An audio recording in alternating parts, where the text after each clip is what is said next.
हमने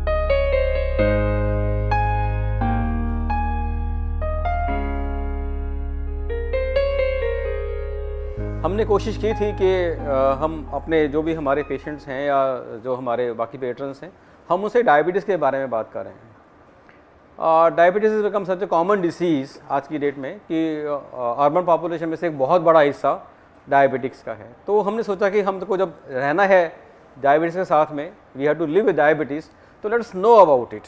तो जानने का सबसे अच्छा तरीका होता है, कई दफ़ा जो हमारी प्रैक्टिस में जब हमारे पास में आते हैं, समय की कमी के कारण हम बहुत लंबी विस्तार से बात नहीं कर पाते हैं। कोशिश फिर भी करते हैं कि जितना आपको समझा सकें उतनी जितनी बात कर सकें, जितना आपके प्रश्नों के उत्तर दे सकें, जो आपके मन में शंकाएं हैं उनका समाधान कर सकें। उसके बाद में भी कभी कभी ऐसा होता है कि समय की कमी के कारण हम वार्तालाप नहीं कर पाते हैं और आपके मन में कुछ प्रश्न रह जाते हैं। तो आज का जो सेशन हमने ऑर्गेनाइज़ किया है, इसकी एक वजह ये है कि हम ये चाहते हैं कि जो लोग डायबिटीज़ के साथ में रह रहे हैं वो उसको बड़े अच्छे से ढंग से मैनेज कर सकें। इसीलिए इसका आज का टॉपिक हमने रखा है, नाम रखा है लिविंग विद डायबिटीज़। डायबिटीज़ एक बार हो जाती है तो कहीं जाती ही नहीं है, ये जीवन मित्र है, आपके साथ रहेगी। तो इसको जितना ज़्यादा समझ लेंगे उतना ही हम अपने आप को ठीक रख सकेंगे। तो सबसे पहले हम कोशिश करेंगे ये जानने की कि डायबिटीज़ चीज़ क्या है, व्हाट इज़ डायबिटीज़। ये ज़रूरी नहीं है कि हमारे शरीर में इंसुलिन की मात्रा कम ही हो। दो तरह की डायबिटीज़ होती है, एक जिसमें इंसुलिन होती ही नहीं है, जैसे हम टाइप 1 की बात करेंगे अभी। दूसरा, जब हम अपनी इंसुलिन को ठीक से इस्तेमाल नहीं कर पाते हैं। हम में से मेजॉरिटी की जो डायबिटीज़ है वो इस तरह से ही होती है। तो अगर हम बात करें डायबिटीज़ की, अगर डिफाइन करने की बात करें डायबिटीज़ को, तो हम ये कहते हैं कि it is a heterogeneous metabolic disorder, जिसमें हमारे कार्बोहाइड्रेट्स, फैट्स और प्रोटीन्स तीनों का ही मेटाबॉलिज्म ऑल्टर हो जाता है, ख़राब हो जाता है। ये केवल शुगर की प्रॉब्लम नहीं है। हमारे खाने के 3 हिस्से होते हैं, जिसमें कार्बोहाइड्रेट्स, एक फैट्स और प्रोटीन्स होते हैं। तो तीनों का ही मेटाबॉलिज्म खराब हो जाता है। This is due to reduced insulin secretion. या तो इंसुलिन बन नहीं रही है या इनएक्शन हो पा रहा है, इंसुलिन काम नहीं कर पा रही है, या दोनों वजह हैं।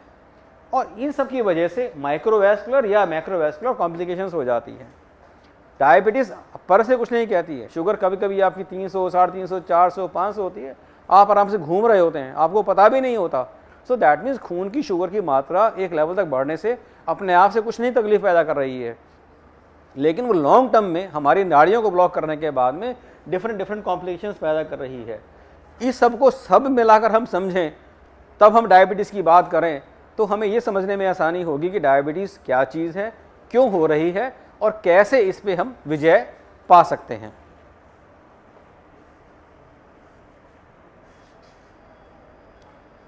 आपको अंदाज़ा है कि कितने लोगों को डायबिटीज़ होगी दुनिया भर में? दुनिया भर में लगभग 37 करोड़ लोगों को डायबिटीज़ है। और हिंदुस्तान में हम we have got a dubious distinction कि हम वर्ल्ड कैपिटल हैं डायबिटीज़ में। चाइना के बाद में हमारा नंबर आ रहा है और बहुत जल्दी हम चाइना को क्रॉस कर लेंगे। हिंदुस्तान में लगभग 6.5 करोड़ लोग डायबिटिक्स हैं। ये एडल्ट पॉपुलेशन में पाई जाती है और लगभग इतने ही लोगों को ये अंदाज़ा ही नहीं है कि उन्हें डायबिटीज़ है। वो कैरी कर रहे हैं डायबिटीज़ को और उन्हें इस बात का पता नहीं है। हर 8 सेकंड में एक आदमी की डायबिटीज़ से मृत्यु हो जाती है और लगभग इतने ही समय में 2 नए लोगों को डायबिटीज़ हो जाती है। That is the level eight which diabetes is progressing. कितने प्रकार की डायबिटीज़ होती है? आप लोगों ने सुना होगा, बहुत सारे प्रकार की डायबिटीज़ होती है। किताब में तो 11, 12, 13 तरह की डायबिटीज़ है, पर हम मोटे तौर पे 3 डायबिटीज़ की बात करेंगे। एक टाइप 1 डायबिटीज़ होती है जो यूजुअली यंग लोगों को होती है, जो 7 साल, 8 साल, 9 साल, 10 साल, 12 साल तक रहती है। ये अचानक होती है और इसमें इंसुलिन बिल्कुल भी नहीं होती है। जो पैंक्रियास है उसकी बीटा सेल्स जस्ट मर जाती हैं, उनकी डेथ हो जाती है और कोई इंसुलिन शरीर में नहीं होती है और रोगी को, मरीज़ को सारी ज़िंदगी इंसुलिन पे डिपेंडेंट रहना पड़ता है। वो बिना इंसुलिन के बिल्कुल भी नहीं रह पाते हैं। जो दूसरे तरह की डायबिटीज़ है, जो हम में से मेजॉरिटी लोग जो यहाँ पर बैठे हुए हैं उनको है, उसे हम टाइप 2 डायबिटीज़ कहते हैं। इसमें जो पैथोफिजियोलॉजी है वो डिफरेंट होती है, इंसुलिन होती है लेकिन वो प्रभावी ढंग से काम नहीं कर पाती है, जिसकी वजह से सारी परेशानी हो रही है। अभी जैसे हमने बताया कि या तो इंसुलिन है नहीं, या अगर है तो यूटिलाइज नहीं हो पा रही ठीक से। और तीसरी कॉमनली पाई जाने वाली डायबिटीज़ होती है जेस्टेशनल डायबिटीज़, प्रेगनेंसी के दौरान होने वाली डायबिटीज़। प्रेगनेंसी में एक ऐसी स्टेट होती है जिसमें कुछ लोगों को शुगर की मात्रा बढ़ जाती है, डायबिटीज़ डेवलप हो जाती है। प्रेगनेंसी के बाद में से कुछ लोगों की डायबिटीज़ चली जाती है, लेकिन कुछ लोगों की डायबिटीज़ उनके साथ स्टिक कर जाती है और रह जाती है। तो मोटे तौर पे हम ये समझ सकते हैं कि डायबिटीज़ इन 3 प्रकार की होती है। और भी प्रकार हैं लेकिन वो थियोरेटिकल या एकेडमिक इंटरेस्ट की होती हैं, हमारे आम आदमी के समझने के लिए ये काफ़ी है। अभी हमने बात की, जब तक हम समझ नहीं पाए कि भी ये डायबिटीज़ हो क्यों जाती है। हम जो भी खाना खाते हैं उसमें से कार्बोहाइड्रेट को छोटे छोटे टुकड़ों में काट के हमारी आंतों में एब्जॉर्ब हो जाती है और उससे ग्लूकोज बनता है। इस ग्लूकोज की ज़रूरत होती है हमारे शरीर को एनर्जी के लिए। हम जो खाना खाते हैं उसका पर्पस है, उसको हम बॉडी फ्यूल कहते हैं। जैसे गाड़ी चलाने के लिए पेट्रोल चाहिए होता है, ऐसे ही शरीर चलाने के लिए ऊर्जा की ज़रूरत होती है। कुदरत ने सिस्टम ये बनाया कि बाहर कुछ भी अवेलेबल है उसको हमारी पाचन शक्ति कन्वर्ट करके ग्लूकोज में कन्वर्ट कर देगी। अल्टीमेटली जो हमारी जो सेल है, जो कोशिका है, उसको एनर्जी ग्लूकोज की फॉर्म में मिलती है और हमारा डाइजेस्टिव सिस्टम उस एनर्जी को बाहर से किसी भी फॉर्म में जो होती है उसको ग्लूकोज में कन्वर्ट कर देता है। जैसे ग्लूकोज की मात्रा बढ़ती है वैसे ही पैंक्रियास से इंसुलिन निकलनी शुरू हो जाती है। ये इंसुलिन जो है जहाँ जहाँ हमारे सेल में एनर्जी की ज़रूरत होती है ये वहाँ जाकर चिपक जाती है और ग्लूकोज को सेल के अंदर एंटर करने में हेल्प करती है। अगर हमारी इंसुलिन अवेलेबल नहीं है तो इंसुलिन एक चाबी की तरह काम करती है जो उस ग्लूकोज की मॉलिक्यूल को सेल के अंदर जाने में हेल्प करती है। अगर इंसुलिन नहीं है तो ग्लूकोज का मॉलिक्यूल बाहर ही घूमता रहेगा, सेल के अंदर प्रवेश नहीं कर पाएगा और सेल को एनर्जी नहीं मिलेगी और सेल भूखी रहेगी। जैसे हम समुद्र में कहते हैं पानी पीने लायक नहीं है, water everywhere not a drop to drink, कि पानी बहुत सारा है फिर भी मैं प्यासा हूँ। तो ऐसे ही सेल्स के आसपास ग्लूकोज घूम रहा है लेकिन चाबी नहीं है तो वो ग्लूकोज सेल को नहीं मिलता है। अब समझने वाली बात यह है कि जब हमारी प्रॉब्लम यहाँ शुरू हुई है, डायबिटीज़ यहाँ कहीं मैनिफेस्ट हुई है, यहाँ हमें डायबिटीज़ का पता लगा है। इससे पहले हमारे शरीर में प्रॉब्लम चल रही है लेकिन हमको पता लगा नहीं है। दूसरा क्या होता है, जैसे समय बीता जाएगा वैसे वैसे आप देखेंगे इसी की इंसुलिन है ये कम होनी चली जाएगी। अभी जैसे मैंने आपसे बताया था कि जैसे जैसे समय बीतेगा वैसे वैसे इंसुलिन की जो रिक्वायरमेंट है वो बढ़ती चली जाएगी, क्योंकि नेचुरल कोर्स ऑफ डिसीज़ में ये जो प्रॉब्लम है बढ़ती चली जाती है। अब डायबिटीज़ को हम जो प्रोग्रेस है उसको 3 या 4 हिस्से में बांटते हैं। यहाँ पे हमारी प्रॉब्लम शुरू हुई है, यहाँ पर तक नॉर्मल पेशेंट रहता है। इसके बाद में इस फेज़ तक इसको हम इम्पेयर्ड ग्लूकोज टॉलरेंस कहते हैं या प्री डायबिटीज़ कहते हैं, डायबिटीज़ से पहले की स्थिति। इसके बाद में यहाँ से लेके यहाँ तक इसको हम क्लिनिकल डायबिटीज़ कहते हैं। लगभग 4 साल 5 साल 7 साल हमें बहुत ज़्यादा परेशानी नहीं होती है, लेकिन जैसे ही हमारे डायबिटीज़ के 5 साल 6 साल 7 साल, ये डिपेंड करता है हमारा कर्व कैसा है, हमारी बॉडी में कॉम्प्लिकेशंस होनी नज़र आनी शुरू हो जाती हैं in the form of all the target organs which are damage gradually. तो धीरे धीरे जो है डायबिटीज़, तो डायबिटीज़ अपने आप को जो मैनिफेस्ट करती है, जो बताती है, वो बाई वे ऑफ कॉम्प्लिकेशंस बताती है। हमारे शरीर के 5 या 7 प्रमुख अंग हैं जिनका डायबिटीज़ की वजह से उन पर प्रभाव होता है और वो ख़राब होना शुरू हो जाते हैं। तो डायबिटीज़ की मैनिफेस्टेशन उस तरह से ही पता लगती है, उससे बचने के लिए ही हम सारी कोशिश कर रहे हैं। तो अगर हम इस बात को समझ लें कि डायबिटीज़ एक नेचुरली प्रोग्रेसिव डिसीज़ है, इंसुलिन ने शुरू में एक स्टेज ऐसी भी आती है जब इंसुलिन नॉर्मल से ज़्यादा है, इसने धीरे धीरे कम होते ही चले जाना है, प्रोग्रेस होनी है, कॉम्प्लिकेशंस आनी है। एफर्ट करके हम ये कोशिश करें कि ये इंसुलिन की मात्रा हमारी ये ग्राफ नीचे नहीं जाए, कोशिश करके ग्राफ जितना फ्लैट हो जाए उतना अच्छा है और कॉम्प्लिकेशंस नहीं हो। That is the whole idea. जो कॉम्प्लिकेशंस हैं हमारी वो होती हैं आइज़ पे, लाइक ब्लाइंडनेस। आइज़ का हर हिस्सा इन्वॉल्व होता है, कैटरैक्ट से लेकर रेटिनोपैथी तक। हम कई बार आपसे बात करते हैं कि साहब आपने अपनी आइज़ चेक करा ली है, तो यू डिस्कस रिफ्रैक्शन। साहब मैंने नंबर अभी चेक कराया है, नंबर इंपॉर्टेंट नहीं है, dilated fundus examination is important. पुतली को फैलाकर पर्दे का देखा जाना बहुत ज़रूरी है। डायबिटीज़ में फंडस, डायबिटीज़ में जो हमारा रेटिना है उस पर प्रॉब्लम्स होनी शुरू हो जाती हैं, प्रोलिफरेटिव रेटिनोपैथी होती है, ब्लड वेसल्स की लीकेज हो जाती है, एक्सुरेट्स बन जाते हैं, रेटिनल डिटैचमेंट हो सकती है और ब्लाइंडनेस हो जाती है।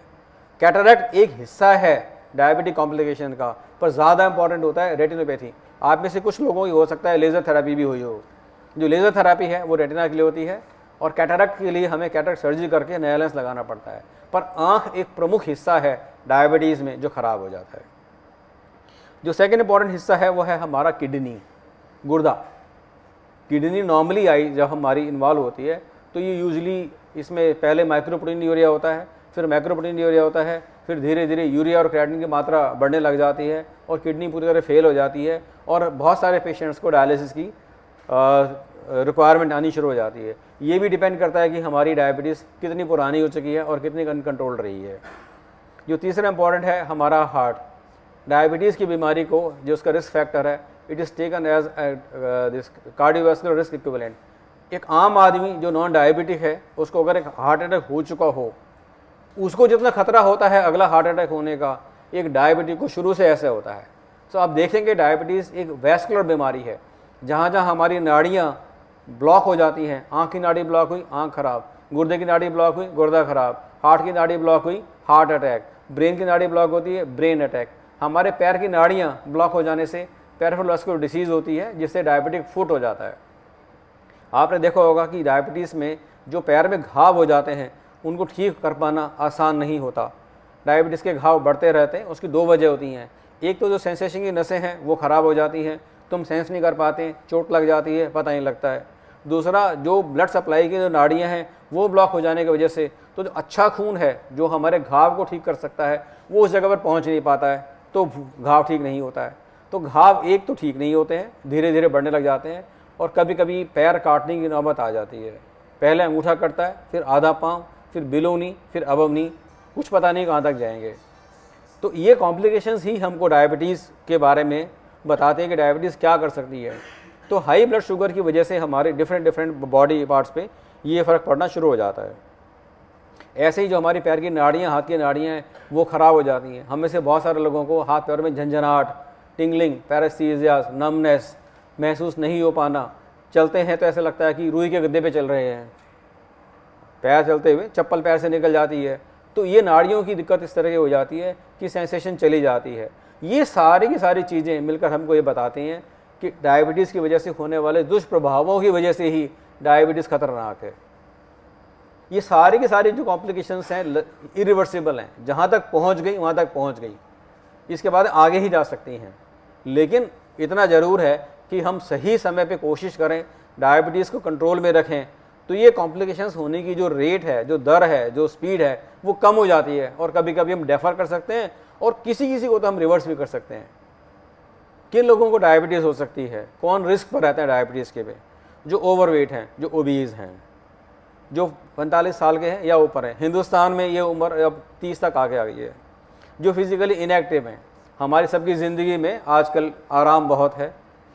पहले ज़माने में काम बहुत होता था, हर काम हाथ से करना पड़ता था। पानी भरना है तो हैंडपम्प खींचना पड़ेगा, कुछ और काम करना चलना पड़ेगा। अब हमारी सबकी लाइफ रिमोट कंट्रोल्ड है। हमारे पास में हर चीज़ के लिए एक रिमोट है, टीवी के लिए रिमोट है, फ़ोन के लिए रिमोट है, हर काम करने के लिए रिमोट है, खिड़की का पर्दा खोलने के लिए रिमोट है, दरवाज़ा खोलने के लिए रिमोट है। हम हिलते नहीं हैं। तो सेडेंटरी लाइफस्टाइल की वजह से डायबिटीज़ की जो मात्रा है, जो संख्या है, वो बढ़ती चली जा रही है। हिंदुस्तानी होने के नाते भी हम ज़्यादा रिस्क पर हैं, जेनेटिकली हम प्रीडिस्पोज्ड हैं। पूरे दुनिया में लोग ओबीज़ हैं, लेकिन हिंदुस्तान के ओबीज़ ज़्यादा प्रोन हैं डायबिटीज़ डेवलप करने के लिए। अगर किसी महिला को डायबिटीज़ रही हो प्रेगनेंसी में, तो काफ़ी चांसेस होते हैं कि वो प्रेगनेंसी के बाद डायबिटीज़ उनको रहेगी और ठीक नहीं होगी।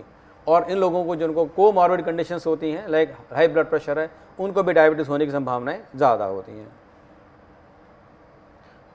कैसे पता लगता है डायबिटीज़ का? मेजॉरिटी ऑफ द डायबिटिक्स में ये एसिम्प्टोमेटिक होती है, साइलेंट होती है, हमें पता ही नहीं लगता। आप जितने लोग भी बैठे हैं उनमें से बहुत कम लोगों को तकलीफ़ की वजह से डायबिटीज़ का पता लगा होगा। बहुत सारे लोगों को हम किसी और वजह से हॉस्पिटल में देखते हैं तो हमें पता लगता है डायबिटीज़ है, या किसी का एग्जीक्यूटिव प्रोफाइल हुआ, या कोई ऑपरेशन के लिए गया, या किसी और बीमारी के लिए दाखिल हुआ तो पता लगा शुगर ज़्यादा है। बहुत सारे लोगों में जो डायबिटीज़ की डिटेक्शन है इंसिडेंटल होती है, बहुत कम लोगों को तकलीफ़ होती है। लेकिन जिनको होती है उनको क्या होते हैं सिम्टम्स? उसमें एक होते हैं triad of polyphagia, polyuria, polydipsia, ज़्यादा भूख लगना, ज़्यादा प्यास लगना और ज़्यादा पेशाब आना। ख़ास तौर से शुरुआत में ये लक्षण बड़े स्ट्रॉन्ग होते हैं। हमें से बहुत सारे लोगों की डायबिटीज़ पता लगती है, साहब आई एम लूजिंग वेट, 3 महीने से मेरा वज़न कम हो रहा है, थकान जल्दी हो जाती है, प्यास ज़्यादा लगती है, पेशाब ज़्यादा आता है, डॉक्टर ने कहा है शुगर चेक कराइए, पता लग जाता है। बहुत सारे लोगों को जेनिटल एरियाज़ में इन्फेक्शंस हो जाते हैं, डॉक्टर के पास में जाते हैं, लेडीज़ में प्रॉब्लम हो जाती है, पेशाब एलर्जी इन्फेक्शन हो जाती है, जेंट्स को प्रॉब्लम हो जाती है। The moment you go to a doctor, the doctor will advise you kindly get a sugar check. अरे ये तो डायबिटीज़ हो गई, ऐसे पता लगता है डायबिटीज़ का। बहुत सारे लोगों को घाव नहीं भरते, उनसे पता लगता है डायबिटीज़ का। सो कहने का मतलब है डायबिटीज़ का कैसे भी पता लग सकता है, या स्क्रीनिंग पे, या कुछ लोगों को सिम्टम्स की वजह से। सिम्टम्स मोटे तौर पे यही होते हैं: polyphagia, polyuria, polydipsia, delayed wound healings, genital infections, losing of weight, easy fatigability, धुंधला दिखाई देना। कैसे लगता है पता, कब कहते हैं डायबिटीज़? नॉर्मल आदमी की जो शुगर होती है वो फास्टिंग 100 से कम होती है, या 70 से 110 के बीच में होती है, और खाना खाने के बाद में वो 140 से कम रहती है। जिन लोगों की डायबिटीज़ 110 और 126 के बीच में होती है उन्हें हम प्री डायबिटीज़ कहते हैं। डायबिटीज़ हम कहते हैं जब फास्टिंग शुगर 126 से ज़्यादा होती है, या खाना खाने के बाद की शुगर 200 से ज़्यादा होती है। तो नॉर्मल और डायबिटीज़ के बीच की स्थिति को हम प्री डायबिटीज़ कहते हैं। यहाँ समझने वाली बात यही है कि एक बार जब हमारी गाड़ी पटरी से उतरी, जब हमारा इंसुलिन रेजिस्टेंस बढ़ा, जब हमारा इंसुलिन की मात्रा बढ़नी शुरू हुई, तो हमारी डायबिटीज़ तो तभी हो गई हमारे को। क्लिनिकल डायबिटीज़ से पहले वाली स्थिति को हम प्री डायबिटीज़ कहते हैं। जब तक हमें से बहुत लोगों को पता ही नहीं चलता, या पता लग भी जाता है तो उसको हम उतना सिंसियरली नहीं लेते। लेकिन हाँ, अगर हमारी शुगर 126 से ज़्यादा है फास्टिंग और 200 से ज़्यादा है खाना खाने के बाद, तो उसे हम डायबिटीज़ कहते हैं। आप में से बहुत सारे लोग कहते हैं साहब मैं नॉर्मल हूँ, अगर आपने 2 किलो भी चीनी खाई है ना और मीठा खाया है तो आपकी शुगर 100 से कम रहेगी। हमारी बॉडी में एक सिस्टम है शुगर को कंट्रोल करने का, मेटाबोलाइज करने का। पैंक्रियास से, बीटा सेल से इंसुलिन निकलती है, और कुछ भी हम खा लें फास्टिंग हमारी 110 से कम रहेगी, खाना खाने के बाद में 140 से कम रहेगी। अगर मेरा सिस्टम इंटैक्ट है तो, अगर मेरे को डायबिटीज़ नहीं है तो ए से रिलेशन कोई नहीं है इसका। लेकिन अगर एक बार सिस्टम ख़राब हो गया, मेरा इंसुलिन रेजिस्टेंस बढ़ गया, मेरा बीटा सेल फेल हो गया, मेरी इंसुलिन काम नहीं कर पा रही है, तो शुरुआत में तो ये प्री डायबिटीज़ फेज में रहेगी, और जैसे जैसे टाइम बढ़ता जाएगा ये क्लिनिकल डायबिटीज़ पे जाएगी, और समय बढ़ेगा, it will go to the complication side. ये नेचुरल कोर्स है। मेरा आज का सबसे इम्पॉर्टेंट मैसेज कैरी होम यही है कि हम ये समझ लें कि डायबिटीज़ एक प्रोग्रेसिव डिसीज़ है। जिस दिन मुझे पता लगा मुझे डायबिटीज़ है, 5 साल से प्रॉब्लम चल रही थी मेरी बॉडी में, पता आज लगी है, अब ये कहीं जाएगी नहीं। हमें से बहुत सारे लोग कहते हैं साहब मेरे को 3 साल में डायबिटीज़ हुई थी, मैंने कुछ दिन दवा खाई, फिर मैंने ठीक महसूस किया, फिर मैंने दवाई बंद कर दी। साहब अब 6 महीने बाद दोबारा टेस्ट कराइए, ये तो 400 आ रही है। जो आपने समझा उस वक्त कि मैं ठीक हो गया हूँ, वो गलत था। ये ऐसा कभी नहीं होगा कि आपको डायबिटीज़ होने के बाद डायबिटीज़ ठीक हो जाए। हाँ, ऐसा हो सकता है कि जैसे ये एक टाइट्रेशन का सीन है, तराजू बाट का हिसाब है, कुछ समय के लिए अगर हम एक्शंस लें, हम लाइफस्टाइल मॉडिफाई करें, डायबिटीज़ को डाइट को कंट्रोल करें, एक्सरसाइज करें, योगा करें, तो कुछ समय के लिए हमारा ग्राफ फ्लैट हो सकता है, लेकिन अल्टीमेटली उसको नीचे जाना ही जाना है। मीठा खाने से डायबिटीज़ नहीं होती है। जिनको डायबिटीज़ होनी है, जिनका पैंक्रियास ख़राब हो गया, जिनका बीटा सेल ख़राब हो गई, जिनकी इंसुलिन की मात्रा बननी कम हो गई, जिनको इंसुलिन रेजिस्टेंस है, उनको डायबिटीज़ होगी। जिनको नहीं होनी है वो 2 किलो भी बर्फी खाएंगे तो उन्हें को फर्क नहीं पड़ेगा। तो मीठा खाने से डायबिटीज़ नहीं होती है, मीठा नहीं पचा पाने से डायबिटीज़ होती है। जब मेरी पाचन शक्ति ख़राब हो गई मीठा पचाने की, तब मुझे डायबिटीज़ होती है।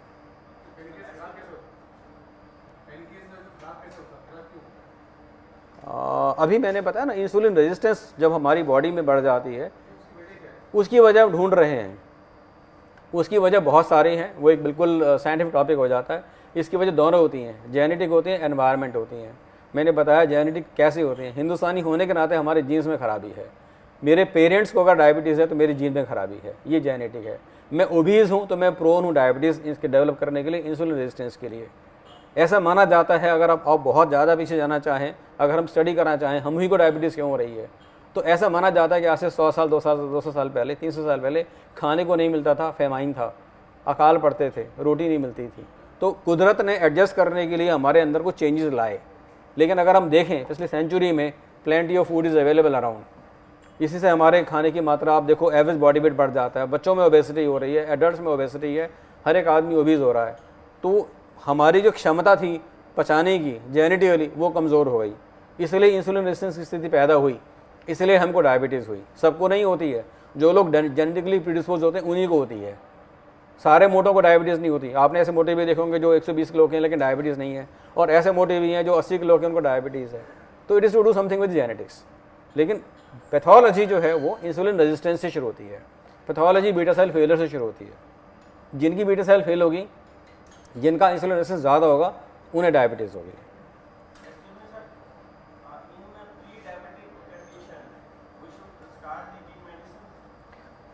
प्री डायबिटीज़ में दोनों स्कूल ऑफ थॉट्स हैं। हम सबसे पहले जो हमारा पहली दवाई है, जब हम जाएंगे दवाई पे मैं बताऊंगा आपको, जो पहली दवाई है वो है लाइफ स्टाइल मॉडिफिकेशन। उसके दो हिस्से हैं, डाइट मॉडिफिकेशन और एक्सरसाइज जो है।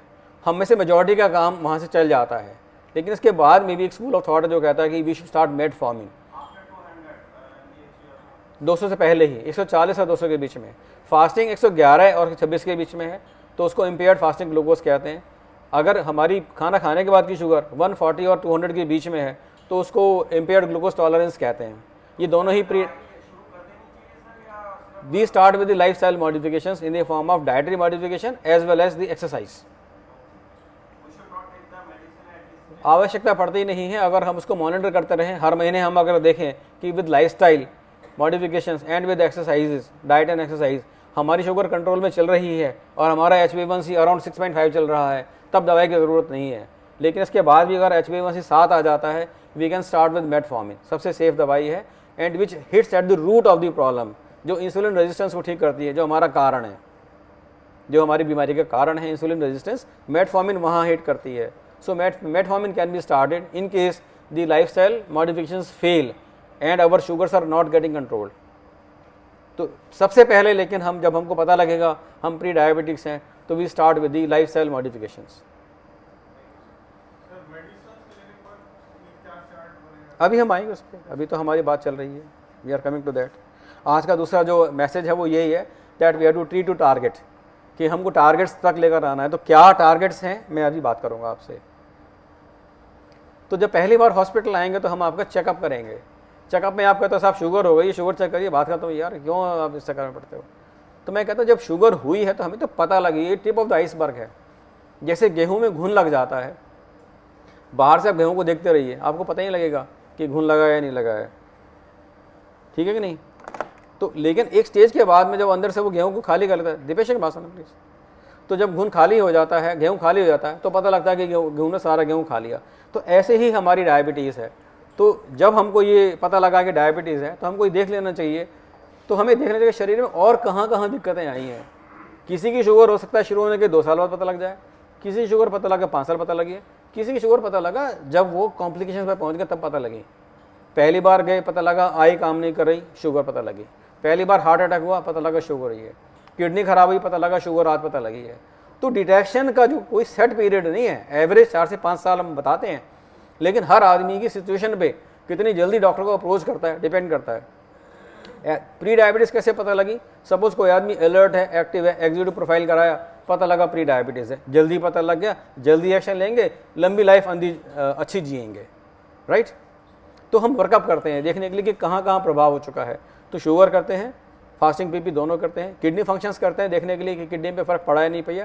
साथ में किडनी में urine for micro albumin check करते हैं। ब्लड काउंट होता है complete CBC, HB, TLC, DLC, ये चेक करते हैं। किडनी फंक्शंस में यूरिन फॉर माइक्रो एल्ब्यूमिन बहुत इंपॉर्टेंट चीज़ होती है कि शुरुआत जब होती है डायबिटिक नेफ्रोपैथी की, तो हमारी यूरिन में प्रोटीन आना शुरू हो जाता है इन दी माइक्रो फॉर्म, जो यूजुअली रूटीन टेस्ट से नहीं पता लगता है। अगर हम लेबोरेटरी में यूरिन टेस्ट के लिए रूटीन दें तो माइक्रो एल्ब्यूमिन पिकअप नहीं होता, उसके लिए अलग टेस्ट होता है to look at the minutest quantity of the proteins, उसको चेक करना पड़ता है। लिवर फंक्शंस रूटीन होता है, डायबिटीज़ में फैटी लिवर हो जाता है, लिवर पे फैट जमा हो जाता है। आप में से बहुत सारे लोगों ने अल्ट्रासाउंड कराया होगा पिछले दिनों में, बहुत सारे लोगों के उसमें लिखा होगा grade 2 fatty liver, grade 1 fatty liver. तो fatty liver is a complication of diabetes. उसमें डायबिटीज़ में लिवर सेल्स में फैट जमा हो जाता है और लिवर के एंजाइम्स SGOT, SGPT की मात्रा बढ़ जाती है। तो इसको हम नॉन अल्कोहलिक फैटी लिवर भी कहते हैं, जो डायबिटीज़ में बहुत कॉमनली मिलता है, तो वो चेक करना चाहिए। Similarly lipid profile, it is equally important. Cholesterol की मात्रा जानना सबसे इम्पॉर्टेंट है। 4 या 5 या 6 तरह का कोलेस्ट्रॉल होता है, total cholesterol, triglycerides, high density, low density, ये चेक करना चाहिए हमको। एक रूटीन ECG करनी चाहिए। बहुत सारे लोगों को एसिम्प्टोमेटिक इस्कीमिया होता रहता है, क्योंकि यहाँ के जो पेन फाइबर्स हैं हार्ट के वो मर जाते हैं। साइलेंट हार्ट अटैक हो जाते हैं। आप कहते हो साहब मुझे तकलीफ ही कभी नहीं हुई, आप कह रहे हो आपको हार्ट अटैक हुआ है पास्ट में कभी। ये बड़ा कॉमन होता है एल्डरली लोगों में, खास तौर से जो 45, 50, 60 के हैं, जिनकी डायबिटीज़ को 10, 12, 15 साल हो गए हैं। जब ECG कराते हैं तो पता लगता है इसमें तो हार्ट अटैक के स्कार आ रहे हैं, हार्ट अटैक के निशान आ रहे हैं। आप सरप्राइज होते हो, डॉक्टर सरप्राइज नहीं होते हैं, because silent ischaemia, silent infarction बड़े कॉमनली होते हैं। कभी कभी तो हमें डायबिटीज़ का पता ही तब चलता है जब आप मेरे पास में अगर ये कहते हो साहब 4 हफ्ते से चलता हूँ, सांस फूल जाती है, कुछ नहीं होता, सांस फूल जाती है, कैपेसिटी टू वॉक कम होती जा रही है। पहले मैं 12 किलोमीटर चलता था, 6 किलोमीटर चलता था, अब मैं 500 मीटर पे मेरा दम फूल जाता है। मैं आपको लेटाता हूँ, ECG करता हूँ, ECG में निशान है, एक्सरे करता हूँ, हार्ट फैला हुआ है, इको करता हूँ, पुअर इजेक्शन फ्रैक्शन है, वजह डायबिटीज़, पता ही नहीं चला। सिमिलरली डायलेटेड फंडस एग्जामिनेशन, जैसे मैंने अभी भी कहा, to look for retinopathy is very important. एक हम मोनोफिलामेंट टेस्ट करते हैं, वो क्लिनिकल एग्जामिनेशन का हिस्सा है, ये देखने के लिए कि जो हमारे सोल्स में, हमारे पैरों में जो सेंसेशंस बराबर हैं या नहीं है, राइट। तो ये सारे जब हमने चेक कर लिया तो हमने एसेस कर लिया कि हमारी डायबिटीज़ की स्थिति क्या है, हमारे बॉडी में डायबिटीज़ का प्रभाव कहाँ कहाँ आया हुआ है। और अब दुश्मन को जानने के बाद, दुश्मन की संख्या एसेस करने के बाद, दुश्मन की ताकत एसेस करने के बाद में हमको अटैक करके दुश्मन पे विजय प्राप्त करनी है। तो डायबिटीज़ की कॉम्प्लिकेशंस से बचने के लिए ये ज़रूरी है कि हम ये समझ लें कि डायबिटीज़ हमारे शरीर में किस मात्रा में, किस स्टेज पर है, कहाँ कहाँ प्रभाव कर चुकी है, कौन कौन सी चीज़ें ख़राब हैं। तो डायबिटीज़ की जो मैनेजमेंट का जो प्रिंसिपल है वो है सेल्फ मैनेजमेंट।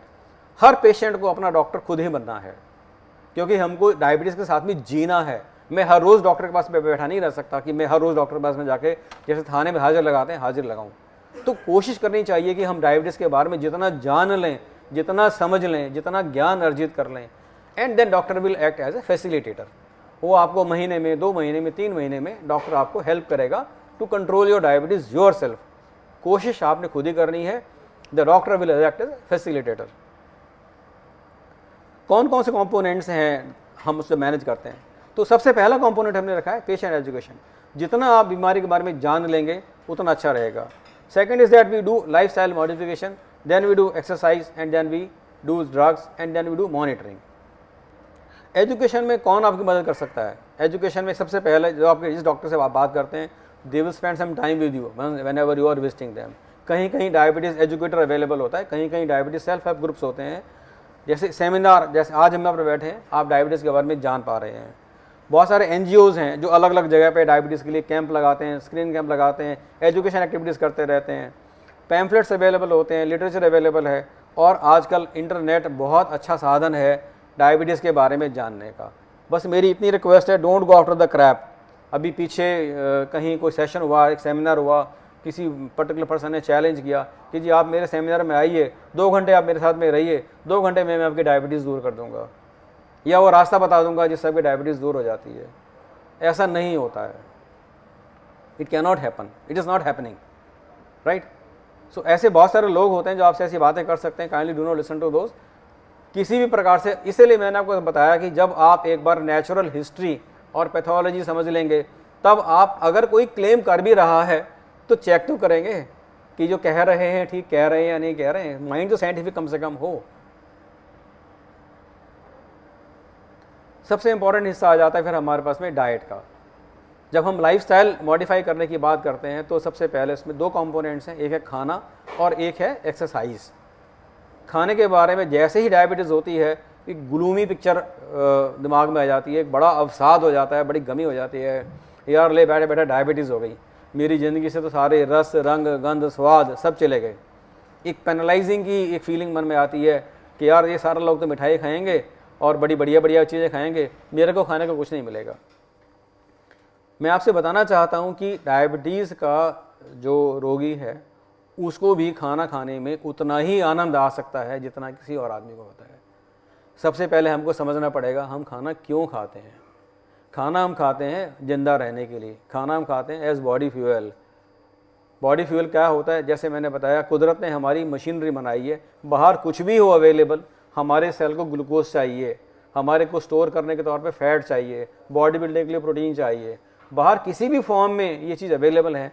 भगवान ने हमारी प्रोटीन सिस्टम का ऐसे बनाया है कि हम उसको एब्जॉर्ब करके डाइजेस्ट करके सही ढंग से इस्तेमाल कर सकें। अब अनलकीली आपकी मशीनरी में एक खराबी आ गई, आपका जो मैकेनिज्म ऑफ डाइजेशन है वो चेंज हो गया, तो इसका मतलब आपको अपना जो रॉ मटेरियल है वो चेंज करना पड़ेगा। टारगेट वही है कि हमारे इस शरीर को, हमारी सेल को ग्लूकोज मिले, प्रोटीन मिले और फैट मिले, लेकिन रॉ मटेरियल चेंज हो गया हमारा। तो आपने क्या समझना है कि मेरे इस सिस्टम ऑफ डाइजेशन के लिए, अभी जैसे हमने डिस्कस किया कि डायबिटीज़ क्यों हुई, मेरा डाइजेशन ख़राब हो गया। जब हमारे को डायरिया हो जाता तो हम दूध नहीं पीते, पपीता नहीं खाते, ऐसी चीज़ खाते हैं ना जो हमारे को पच जाए। तो ऐसे ही डायबिटीज़ के बारे में है, जब मेरी पाचन शक्ति ख़राब हो गई, जो चीनी को नहीं पचा सकती है, तो मुझे वो चीज़ देखनी पड़ेगी जो पच जाए मेरे को और मुझे एनर्जी मिलती रहे। That is the whole concept of dietary modification. इसलिए हम ऐसा कहते हैं कि हमको हमारी चिप बदलनी पड़ती है, हमको हमारी डिज़ायर चेंज करनी पड़ती है। हम खाना खाने के बारे में कभी ये नहीं कहते यार ये पेनलाइजिंग है, ये तो बर्फ़ी खा रहे हैं और मैं रूखी रोटी खा रहा हूँ। तो रूखी रोटी खाना कोई बुरी बात नहीं है, हम रूखी रोटी को भी उतने ही स्वाद से खा सकते हैं। तो जब एक बार अपने मन को हम तैयार कर लेते हैं कि एक लंबी ज़िंदगी जीने के लिए, एक स्वस्थ ज़िंदगी जीने के लिए हमको क्या चाहिए कि हमारी शुगर कंट्रोल में रहे, हमारा लिपिड कंट्रोल में रहे, हमारा ब्लड प्रेशर कंट्रोल में रहे, उसके लिए क्या करना होगा, हमको हमारी डाइट मॉडिफाई करनी चाहिए और उसको आनंद से खाना चाहिए। इसके बाद में भी डायबिटिक डाइट में खाने के लिए इतनी वैरायटी है, इतनी वैरायटी है, हम समझना जरूरी है कि इसको कैसे मॉडिफाई करें, और तब हम उतने ही आनंद से अपने खाने का, भोजन का आनंद उठाते हैं जितना कोई भी नॉन डायबिटिक। आप में से बहुत सारे लोग वेज खाते हैं, बहुत सारे लोग नॉन वेज खाते हैं। आपको समझाने के लिए मैं जो लोग वेजिटेरियन हैं उनसे मैं बात करता हूँ, नॉन वेज वालों से बात नहीं करता कि भाई आप नॉन वेज क्यों नहीं खाते। मैं नहीं खाता। भाई क्यों नहीं खाते नॉन वेज? जी मेरा मन गवारा नहीं करता। तो जब आपको डायबिटीज़ हो जाती है तो फिर आपको मन को समझाना पड़ता है अब आपके लिए आइटम नॉन वेज हो गई है। जैसे मेरा धर्म, मेरी संस्कृति कहती है कि मुझे नॉन वेज नहीं खाना है, ऐसे ही मेरे धर्म, मेरी संस्कृति डायबिटीज़ होने के नाते ये कहती है कि मुझे चीनी नहीं खानी है, कि मुझे घी तला हुआ नहीं खाना है। तो जो मेरा धर्म संस्कृति है वो एक डायबिटीज की धर्म संस्कृति है, मैं अपने मन को वैसे समझाता हूँ। तो जिस आदमी की धर्म संस्कृति नॉनवेज खाने की नहीं होती वो कभी परेशान नहीं होता ये सोच के कि यार मैं नॉनवेज नहीं खा रहा। तो ऐसे ही डायबिटिक को ये समझना होता है, अपने मन को ये बदलना होता है, अपनी चिप को चेंज करना होता है कि मेरे लिए उचित क्या है, अप्रोप्रिएट क्या है to live a long healthy life. तो जब आप हमारे पास में आते हैं तो हमारे एक्सपर्ट्स जो डायबिटिक एजुकेटर है वो बैठते हैं आपके साथ में और आपसे बात करते हैं। हम आपको कोई बना बनाया चार्ट देकर नहीं दे देते हैं कि जाइए आपको ये खाना है, ये नहीं खाना, ये खाना, ये नहीं खाना। हम आपसे आपकी प्रेफरेंस पूछते हैं, आपके प्रेफरेंस क्या है, आप क्या काम करते हैं, आप वर्कर हैं, आप लेबर वर्कर हैं, आप हाउस वाइफ हैं, आप ऑफिस गोइंग वर्कर हैं, आपका स्केड्यूल क्या है, कितने बजे उठते हैं, कितने बजे ब्रेकफास्ट करते हैं, कितने बजे लंच करते हैं, आपकी फूड प्रेफरेंस क्या है, आप कश्मीरी हैं, साउथ इंडियन हैं, बंगाली हैं, नॉर्थ इंडियन है, राजस्थानी है, क्या खाते हैं, उसको ही हम मॉडिफाई करेंगे। ऐसा नहीं है कि डायबिटीज़ में एक स्टैंडर्ड चार्ट है कि प्रिंट आउट निकाला और पकड़ा दिया कि सब कल से ये खाएंगे। तो आपकी प्रेफरेंस को हम थोड़ा थोड़ा मॉडिफाई करके ये सेट करने की कोशिश करते हैं कि हमारी डायबिटीज़ और हमारा वेट कंट्रोल में रहे। एक टर्म होती है बॉडी मास इंडेक्स, हाइट के हिसाब से बॉडी वेट निश्चित है, डिसाइडेड है कि इतनी हाइट है तो इतना बॉडी वेट होना चाहिए। इसका मोटा मोटा फार्मूला है, आपकी हाइट इन सेंटीमीटर्स में से 100 घटा दीजिए, जितना आ जाता है उतने किलो आपका बॉडी वेट एप्रोप्रिएट माना जाता है। इसके अलावा जितना भी बॉडी वेट है हमको वो शेड करना होता है। सपोज मेरी हाइट जो है 5 फुट 4 इंच है तो 163 सेंटीमीटर मेरी हाइट आ जाती है। तो आर्मियों के लिए जो वेट एप्रोप्रिएट है वो 63 kg है, और महिलाओं के लिए उसको 0.9 से गुणा कर देते हैं तो 54-55 किलो वेट आ जाता है। इतना वेट हमारा होना चाहिए। इसके अलावा जितना भी वेट है वो हमको डाइट मॉडिफाई करके कंट्रोल करना है।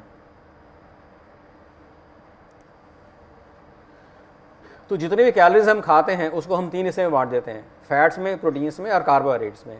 एक नॉर्मल आदमी को, जो एवरेज एक्टिविटी का आदमी है, जिसमें से मेजॉरिटी ऑफ आप शामिल हैं, 30 किलो कैलोरी से हमारा काम चल जाता है। तो 60 किलो के आदमी के लिए 1800 कैलोरी खाना में खाना होता है। उस कैलोरी में से जो 30% से कम आनी चाहिए फैट से, प्रोटीन से आने चाहिए 15% से कम, जो बैलेंस आने चाहिए वो आने चाहिए कार्बोहाइड्रेट से। इतना मैं समझता हूँ कि हमको इन 3 चीज़ों के बारे में अंदाज़ा है। जो तेल, कोलेस्ट्रॉल, घी है वो फैट कहलाता है, जो चीनी और उसके रिलेटेड कंपाउंड्स हैं वो कार्बोहाइड्रेट्स कहलाते हैं, जो दाल, प्रोटीन्स, पनीर है उनमें प्रोटीन होता है। तो इनकी डिस्ट्रीब्यूशन हमको बनानी होती है। अगर हम बात करें कार्बोहाइड्रेट की तो कार्बोहाइड्रेट कॉम्प्लेक्स होने चाहिए। कॉम्प्लेक्स का मतलब जो धीरे धीरे धीरे शुगर छोड़ें, अपने डाइजेशन में टाइम लगाएं, लो ग्लाइसेमिक इंडेक्स हो जिससे शुगर की मात्रा तेज़ी से ना बढ़े। अगर मैं ग्लूकोज की भंगी मार लेता हूँ तो मेरे खून में शुगर की मात्रा 5 मिनट में यहाँ पहुँच जाती है।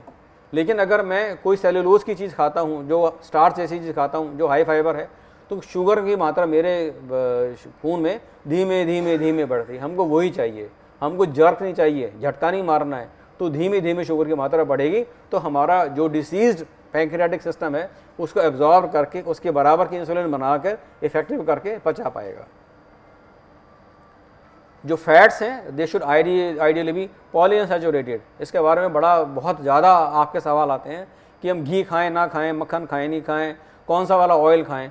कोई भी ऑयल परफेक्ट ऑयल नहीं होता है, लेकिन कोशिश करें कि वो मोनो अनसैचुरेटेड या पॉलीअनसैचुरेटेड फैट्स वाले हों। जैसे वेजिटेबल ऑयल्स होते हैं हमारे, जैसे कॉर्न है, सफोला है, ग्राउंडनट ऑयल है, या सबसे अच्छा होता है सरसों का तेल। लेकिन हमारी प्रेफरेंस होती है, हम कभी कुछ चूज़ करेंगे, कभी कुछ चूज़ करेंगे। इवन ऑलिव ऑयल, घी कम मात्रा में इस्तेमाल किया जा सकता है, कोशिश करें अवॉइड करें। अब आ जाती है बात मील पैटर्न की। जैसे मैंने कहा कि depending upon your pattern of activity, मैं सुबह 4 बजे उठता हूँ या 8 बजे उठता हूँ या 12 बजे उठता हूँ, ऑफिस कब जाता हूँ, तो हम मील पैटर्न बनाते हैं। पर एक स्टैंडर्ड मील पैटर्न कहलाता है जिसमें 3 मेजर मील्स और 3 माइनर मील्स हम कहते हैं।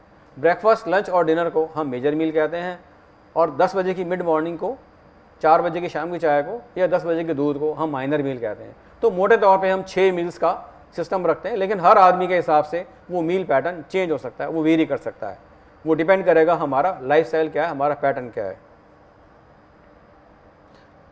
बट मोटा मोटा आइडिया ये है कि we should having small frequent meals. एक बार में ज़्यादा खाना नहीं खाना, ग्रेजिंग करनी होती है, बीच बीच में स्नैक खाते जाएं, एक बार में बड़ा मील नहीं खाएं। इसके साथ में एक कॉन्सेप्ट है नो फास्ट नो फीस्ट। ना पार्टी करनी है कि हमने खूब आज जोर लगा के खूब खाना खाया, 4 कचौड़ी खाई और खूब घी वाली आज सब्जी खाई, भाई आज पार्टी करेंगे, बहुत थक गए, बड़ा मन दुखी हो रहा है कि भाई बहुत दिन कुछ खाया नहीं, आज अच्छा खाने का मन कर रहा है। या हमने फास्ट किया कि नहीं भैया फास्ट करना है, तो ना फास्ट करना है ना फीस्ट करना है, ना पार्टी करनी है ना फास्ट करना है, दोनों ही गलत हैं हमारे लिए। हमको एवरेज लाइफ स्टाइल पर रहना है, जहाँ पर हमने अपने जीवन को व्यवस्थित करके बिना शौक लगाए, बिना झटका मारे खाना खाया जाना है। अभी हमने वैरायटी की बात करी, तो उसके लिए कॉन्सेप्ट होता है फूड एक्सचेंज। फूड एक्सचेंज वो आइटम है जो आपकी डायबिटोलॉजिस्ट, जो आपके जो डायबिटिक एजुकेटर या डाइटिशियन, वो बैठ कर आपको समझा सकती है इसके बदले में क्या खा सकते हैं। जब हमने मेन्यू सेट करना है तो हमने सेट किया सबसे पहले कितनी कैलोरी खानी है, कितना कार्बोहाइड्रेट, कितना फैट, कितना प्रोटीन, कौन सी मील में क्या खाना है। फिर हमने आपका मेन्यू डिज़ाइन करा, आप ये चीज़ खा सकते हैं आपके प्रेफरेंस के हिसाब से। अब आज चपाती खाने का मन नहीं है तो क्या मैं चावल खा सकता हूँ? हाँ, आप खा सकते हैं। एक चपाती के बदले में एक बनी कटोरी चावल खा सकते हैं। ऐसे ही वैरायटी के बारे में कर सकते हैं कि आज मेरा ब्रेड खाने का मन नहीं है, सैंडविच खाने का मन है, आज मेरा ये फ्रूट खाने का मन नहीं है, ये फ्रूट खाने का मन है। तो हम वो फ्रूट एक्सचेंज या फूड एक्सचेंज आपको देते हैं वैरायटी बढ़ाने के लिए, कि उतनी ही कैलोरी, उतनी ही ग्लाइसेमिक इंडेक्स की, उतनी ही distribution of fats, proteins, carbohydrates की हम आपको एक्सचेंज वैल्यू में एक चीज़ दे देते हैं, जिससे आपका खाना खाने का जो मेन्यू है वो वाइडन हो जाता है। फिर भी मोटे तौर पे हम एक और लिस्ट आपको देते हैं जहाँ पर देयर आर फॉरबिडन फूड्स जो बिल्कुल नहीं खाने हैं, जो आपके लिए पाचन शक्ति के हिसाब से ठीक नहीं है। आप समझ जाइए कि आपकी बॉडी कॉम्प्रोमाइज बॉडी है, जिसका पाचन शक्ति कॉम्प्रोमाइज्ड है। तो अगर हम नहीं खाएंगे, जैसे आपकी गाड़ी मान लीजिए पेट्रोल की है और उसमें डीजल इंजन लग जाए तो पेट्रोल नहीं डलेगा ना, अब डीजल डलेगा। तो ऐसे ही जब हमारा जो डाइजेस्ट सिस्टम में जब खराब हो गया तो उसके लिए जो भी अप्रोप्रिएट बॉडी फ्यूल है हमें वो खाना होगा, वो हमें ध्यान रखना है। अपने आप को समझा लेंगे तो जो है हम उसको हम आनंद से खाएंगे, फिर हम कभी परेशान नहीं होंगे, पेनलाइज नहीं होंगे। दंड के तौर पे नहीं कि अभी मैं डायबिटीज़ अगर मेरे को हो गई तो मेरे लिए कोई पेनल्टी होगी, भगवान ने कैसा किया मेरे साथ कि डायबिटीज़ कर दी, ऐसा नहीं मानेंगे। जो है उसको अच्छे से जिएंगे, अच्छे से लड़ेंगे और एज नॉर्मल एज इंडिविजुअल्स हम अपनी लाइफ को अच्छे ढंग से निकालेंगे। नंबर 2 हमारी इंटरवेंशन होती है कि खाना खाने के बारे में मैंने मोटा आपसे बात करी है, but whenever come to our side my dietitian will sit with you and will explain to you कि हम कैसे खाने को आपके चार्ट को बना सकते हैं। आपके लिए कस्टमाइज होगा चार्ट को, हमारा चार्ट आप पे एप्लीकेबल नहीं होगा, आपका चार्ट आप पे एप्लीकेबल होगा। नंबर 2 होता है इंपॉर्टेंट एक्सरसाइज। जब हम एक्सरसाइज की बात करते हैं फिर से एक पेनल्टी की फीलिंग आती है कि यार ले बता मेरे को डायबिटीज़ हो गई और मुझे रोज़ आधा घंटा भागना पड़ेगा। Again we have to enjoy it. हर आदमी को स्वस्थ रहने के लिए व्यायाम की आवश्यकता होती है। बचपन से सिखाना शुरू कर देते हैं एक्सरसाइज करे, उसको मेंटेन करना है। लगभग 30 मिनट प्रतिदिन, हफ्ते में 5 दिन हमें एक्सरसाइज करनी चाहिए। That is very very important. Exercise 2 तरह की होती हैं, एक स्टैटिक होती हैं, एक एरोबिक होती हैं।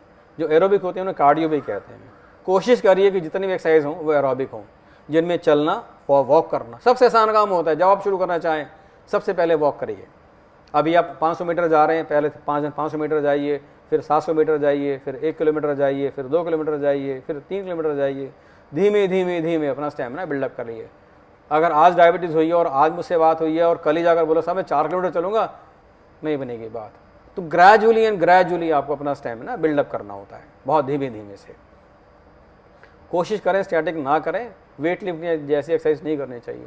और जो लोग 40 के पार हैं और ज़रा से भी हार्ट की प्रॉब्लम होने का संदेह है या जोड़ों में दर्द है, तो एक्सपर्ट से बात करके कि क्या अप्रोप्रिएट है वही करें। लेकिन चलने में, वॉक करने में, लाइट जॉगिंग करने में कोई दिक्कत नहीं है। स्विमिंग कर सकते हैं, जो यंगस्टर्स हैं वो स्पोर्ट्स अडॉप्ट कर सकते हैं, बैडमिंटन खेल सकते हैं, टीटी खेल सकते हैं, खो खेल सकते हैं, दौड़ लगा सकते हैं। ये सारे कॉमन एक्सरसाइजेज हैं जो 30 to 40 minutes a day, minimum 5 days a week हमको करनी ही करनी होती है। इसका जो सबसे बड़ा फ़ायदा है वो ये है कि जो हमारी जो जड़ है इंसुलिन रेजिस्टेंस कि जो हमारे शरीर की कोशिकाएं इंसुलिन को चिपकाती नहीं हैं, वो चिपकाना शुरू कर देती हैं। तो जो इंसुलिन अवेलेबल है हमारे शरीर में वही प्रभावी होनी शुरू हो जाती है, वही इफेक्टिव होनी शुरू हो जाती है। तो that becomes important. Exercise is one of the most vital component of intervention which we can do in diabetes.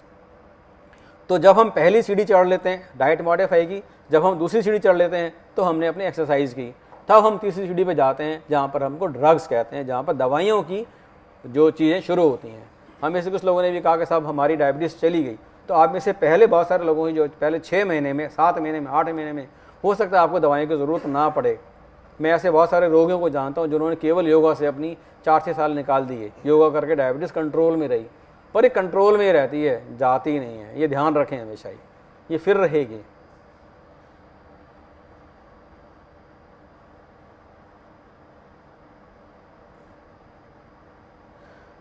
दवाइयों पे मैं बाद में आऊँगा, उससे पहले हम अभी बात कर रहे थे T2 टारगेट कि हमको ये पता होना चाहिए कि हमारा जो सिस्टम डीरेंज हुआ है, डीरेल हुआ है, उसको वापस कहाँ तक लाना है। क्या मेरी शुगर नॉर्मल आ जाएगी या नॉर्मल पे ही रखना चाहिए 70-110 के बीच में? क्या मेरी जो पीपी शुगर है 140 से कम ही रहनी चाहिए है? या मेरा वेट कितना होना चाहिए, या मेरा बीपी कितना होना चाहिए, या मेरा कोलेस्ट्रॉल कितना होना चाहिए? जब हमको वो समझ में आ जाएगा तब हम थर्ड इंटरवेंशन डिसाइड करेंगे। तो टारगेट्स हम इसको कहते हैं T2 टारगेट। अभी जो हमने बात की, हमको ये सेट कर लेना है कि आज मेरा जो डिरेंज्ड मेटाबॉलिक सिस्टम है, जो डिसीज़ मुझको हो गई है, जो मेरी लाइफस्टाइल डिसीज़ है, जो मेरे साथ में रहने वाली है, आई मस्ट नो कि मुझे उसको कहाँ तक कंट्रोल में लाना है। उन कंट्रोल को हम टारगेट्स कहते हैं। टारगेट्स कई सारे हैं, इसमें फिजिकल टारगेट्स हैं, जैसे आइडियल बॉडी वेट का है, मैंने बताया आपको, आपकी हाइट माइनस सेंटीमीटर इंटू 0.9, ठीक है। वेस्ट सरकमफ्रेंस, आदमियों में पेट का आगे निकल आना अपने आप में एक इंडिपेंडेंट कॉरोनरी रिस्क फैक्टर है। जिन लोगों के तोंद बाहर निकल आती है, पेट बाहर निकल आता है, उनको हार्ट अटैक होने का खतरा बढ़ जाता है। तो हमारे को हमारी वेस्ट को अंदर रखना है। Ideal is 90 centimetres. Second is waist hip ratio. Females में हमें ध्यान रखना चाहिए कि जो भी वेस्ट है हमारी, वो हमारी हिप से बाहर ना निकले। Waist hip ratio should be less than 1। आदमियों में 90 सेंटीमीटर्स, फीमेल में 85 सेंटीमीटर्स। जो सेकेंड इंपॉर्टेंट कंपोनेंट है वो है ब्लड प्रेशर का। Blood pressure should be 120/80। जो फास्टिंग शुगर है वो हमारी 110 और 120 के बीच में, 100 और 120 के बीच में कहीं भी रह सकती है, जो आइडियल है। और खाना खाने के बाद की शुगर 160 और 180 के बीच में रह सकती है। इसमें भी इंपॉर्टेंट ये है कि जब हम शुरुआत करते हैं तो हम आपको लूज टारगेट्स देते हैं, बिकॉज शुरुआत में अगर हम टाइट रखें तो शुगर लो होने के चांसेस बढ़ जाते हैं, जो बहुत रिस्की प्रोग्राम होता है। तो उसको हम धीरे धीरे धीरे काबू में लाते हैं। अगर आज मुझे डायबिटीज़ पता लगी है तो मेरे पास में 3 महीने का समय होना चाहिए अपने टारगेट्स को अचीव करने के लिए। एक हफ्ते में टारगेट्स अचीव नहीं होते हैं। धीमे धीमे धीमे, because it is a lifestyle disease, सारी ज़िंदगी हमारे साथ में रहना है, सारी ज़िंदगी इसको हमने प्रैक्टिस करना है। तो इसलिए इसको धीमे धीमे चलना चाहिए। जो HbA1c है हमारे शरीर में, उसकी मात्रा 7 से कम होनी चाहिए। अभी हम 3 ABC गिनाते हैं। A is for HbA1c test, B for blood pressure, C for cholesterol. Cholesterol 4 तरह के होते हैं, total cholesterol, triglycerides, high density, low density. जो टोटल कोलेस्ट्रॉल है वो 200 से कम होना चाहिए। ट्राइग्लिसराइड्स 150 से कम होनी चाहिए। LDL जो सबसे खतरनाक होता है 100 से कम होना चाहिए। और इनमें से एक अच्छा कोलेस्ट्रॉल होता है, गुड कोलेस्ट्रॉल, हाई डेंसिटी, वो 50 से ज़्यादा होना चाहिए। इन तीनों को कंट्रोल करने के लिए दवाइयाँ हैं, बट दुर्भाग्यवश HDL को बढ़ाने की कोई बहुत अच्छी दवाई अवेलेबल नहीं है। वो हमें डाइट से, एक्सरसाइज से कोशिश करनी होती है। HbA1c क्या चीज़ है? आप देखेंगे बहुत सारे जो फ्रिक्वेंटली हम आपसे HbA1c की बात करते हैं। अब हम जब कंट्रोल की बात करते हैं, हम आपसे फास्टिंग बीपी शुगर नहीं पूछते हैं, हम आपसे पूछते हैं आपका HbA1c कितना चल रहा है। अभी हम जब बात कर रहे थे तो हमने बताया सर मेरा 7.1 है, 7.2 है, 7.4 है। ऐसे वेरी गुड। तो हम में से हर आदमी को जो अपना शुगर का कंट्रोल करना है, शुगर का जो कंपोनेंट है, उसका जो पैरामीटर है वो HbA1c को रखना है। HbA1c हमारे को एवरेज 3 महीने की शुगर के कंट्रोल के बारे में बताती है। जो हमारा हीमोग्लोबिन है, जो हमारे रेड सेल्स में, खून की रेड सेल्स में या लाल रक्त कणिकाओं में हीमोग्लोबिन की मात्रा होती है, जिससे हमारा सबका रंग लाल होता है। जब वो ब्लड में घूम रहा होता है तो जितनी शुगर है वो शुगर से चिपक जाती है। एक आम आदमी का जो हीमोग्लोबिन है वो 6.5% के आसपास तक उसको ग्लाइकेट कर देता है, चिपक जाता है। आप समझ सकते हैं कि जितनी चीनी की मात्रा खून में ज़्यादा होगी उतना ही ज़्यादा जो आरबीसी है वो ग्लाइकेट होगा या उसमें ग्लूकोज चिपकेगा। अगर मेरी शुगर 120 है तो एक्स अमाउंट तक पहुँचेगा, 200 है तो और बढ़ जाएगा, 400 तो और बढ़ जाएगा, 500 तो और बढ़ जाएगा। तो आम आदमी का वो 6.5 के आसपास रहता है। 6.5 के बाद में हम डायबिटीज़ कहते हैं, टारगेट हम 7 रखते हैं। तो ये 3 महीने का कंट्रोल हमको बताता है। कभी आप कहते हो साहब अभी तो मेरी शुगर अच्छी वाली थी, आज बढ़ गई, आज कम हो गई, कोई फ़ायदा नहीं है। हमको ये समझना पड़ेगा कि लॉन्ग रन में हमारी शुगर का जो कंट्रोल है HbA1c से आना चाहिए। आज आप में से जिन लोगों ने नहीं कराए हैं अपने HbA1c, वो बाहर भी जाते हुए करा लीजिएगा। Priyanka will take care of that part, it will be done complimentary free of cost. अब जब हम बात करते हैं ट्रीटमेंट की कि मॉनिटरिंग कैसे होनी चाहिए, तो हमको अपना रेगुलर चेकअप कराना चाहिए। हमको शुगर जब मॉनिटरिंग करनी है तो शुगर कितनी बार चेक करनी चाहिए। शुरू में हो सकता है हम आपकी शुगर फ्रिक्वेंटली चेक करें जब तक शुगर कंट्रोल नहीं हो रही है। उसके बाद में हम कोशिश करते हैं कि हर महीने में एक बार आपकी शुगर चेक कर लें। मैं कहता हूँ पहली तारीख होता है वो पगार का दिन होता है। हम में से हर आदमी या पगार दे रहा है या पगार ले रहा है। या तो मैं सेल्फ एम्प्लॉयड हूँ, मेरे पास कुछ एम्प्लॉयज़ हैं जिनको मैं तनख्वाह देता हूँ, या मैं कहीं एम्प्लॉयड हूँ, मुझे तनख्वाह मिलती है। तो पहली तारीख को अपनी शुगर जरूर चेक करा लें। हर तीसरे से छठे महीने अगर HbA1c कंट्रोल में है तो 6 महीने में करा सकते हैं। अगर HbA1c कंट्रोल में नहीं है तो तीसरे महीने HbA1c कराएंगे। और एक साल में एक बार जो भी हमने इनिशियल एग्जामिनेशन पे जो हमने सारा चीज़ें चेक की थी, नक्शे चेकअप हमारा साल में एक बार होना चाहिए। मेरे पूरे बॉडी ऑर्गन्स, मेरा pulse, blood pressure, lipids, HbA1c, dilated fundus, ECG, microalbumin, ये सारे के सारे checkup once in a year annual medical checkup होना चाहिए हमारा साल में एक बार, ये जानने के लिए कि मेरे शरीर के अलग अलग हिस्सों पे कोई शुगर का दुष्प्रभाव तो नहीं हुआ है। अगर हुआ है तो मैं ऐसे एड्रेस कर सकूँ। That is the thing which we have to check, monitor every year. Sugar monitor करते हुए जब हम बात करते हैं दवाइयों की, तो सबसे इम्पॉर्टेंट होता है कि कभी कभी और कॉम्प्लिकेशंस क्या हो सकती हैं। या तो शुगर बहुत हाई हो सकती है, तो उसमें एक बीमारी होती है एडल्ट्स में जिसको हम कहते हैं हाइपर ऑस्मोलर कोमा। वो आप में से कम लोगों को होता है। पर आपके लिए समझना सबसे ज़्यादा ज़रूरी ये है कि शुगर लो हो जाए तो क्या होता है। शुगर लो होने को हाइपोग्लाइसीमिया कहते हैं। ख़ास तौर से जब हम ट्रीटमेंट शुरू करते हैं तब ये बड़ा हाई रिस्क होता है, क्योंकि तब तक हमारी बॉडी एडजस्ट नहीं होती, आप भी एडजस्ट नहीं होते। आपको नहीं पता डाइट का कितना असर आने वाला है, आपको नहीं पता कि एक्सरसाइज का कितना इफेक्ट आने वाला है, डॉक्टर को नहीं पता कि मैं टैबलेट दे रहा हूँ उसका इफेक्ट कितना आएगा। तो शुरुआत में पहले 2 महीने, 4 महीने, 6 महीने, 8 महीने, साल, ये रिस्क ऑफ हाइपोग्लाइसीमिया ज़्यादा होता है। लेकिन जैसे जैसे हमारा लाइफ स्टाइल सेट हो जाता है, हमारा खाने का पैटर्न सेट हो गया, एक्सरसाइज का पैटर्न सेट हो गया, दवाई का पैटर्न सेट हो गया, चांसेस ऑफ हाइपोग्लाइसीमिया कम होने शुरू हो जाते हैं। लेकिन हम में से हर आदमी को जब डायबिटीज़ की दवाई शुरू करे या इलाज शुरू करे तो पता होना चाहिए कि हाइपोग्लाइसीमिया होने पर क्या होगा। तो इसके सिम्टम्स होते हैं, सबसे पहले आप लेके चलिए कि घबराहट होती है, बहुत तेज भूख लगेगी, हाथ पैर कांप सकते हैं, धुंधला दिखाई दे सकता है, धड़कन तेज बढ़ेगी। अगर इग्नोर कर दें तो आदमी बेहोश हो सकता है और फिट पड़ सकता है।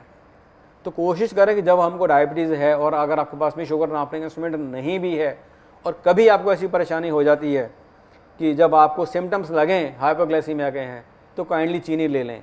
शुगर ज़्यादा होते भी आपने चीनी खा ली तो कोई नुकसान नहीं है, लेकिन शुगर कम होने की स्थिति में अगर आपने इलाज नहीं किया तो खतरनाक हो सकता है।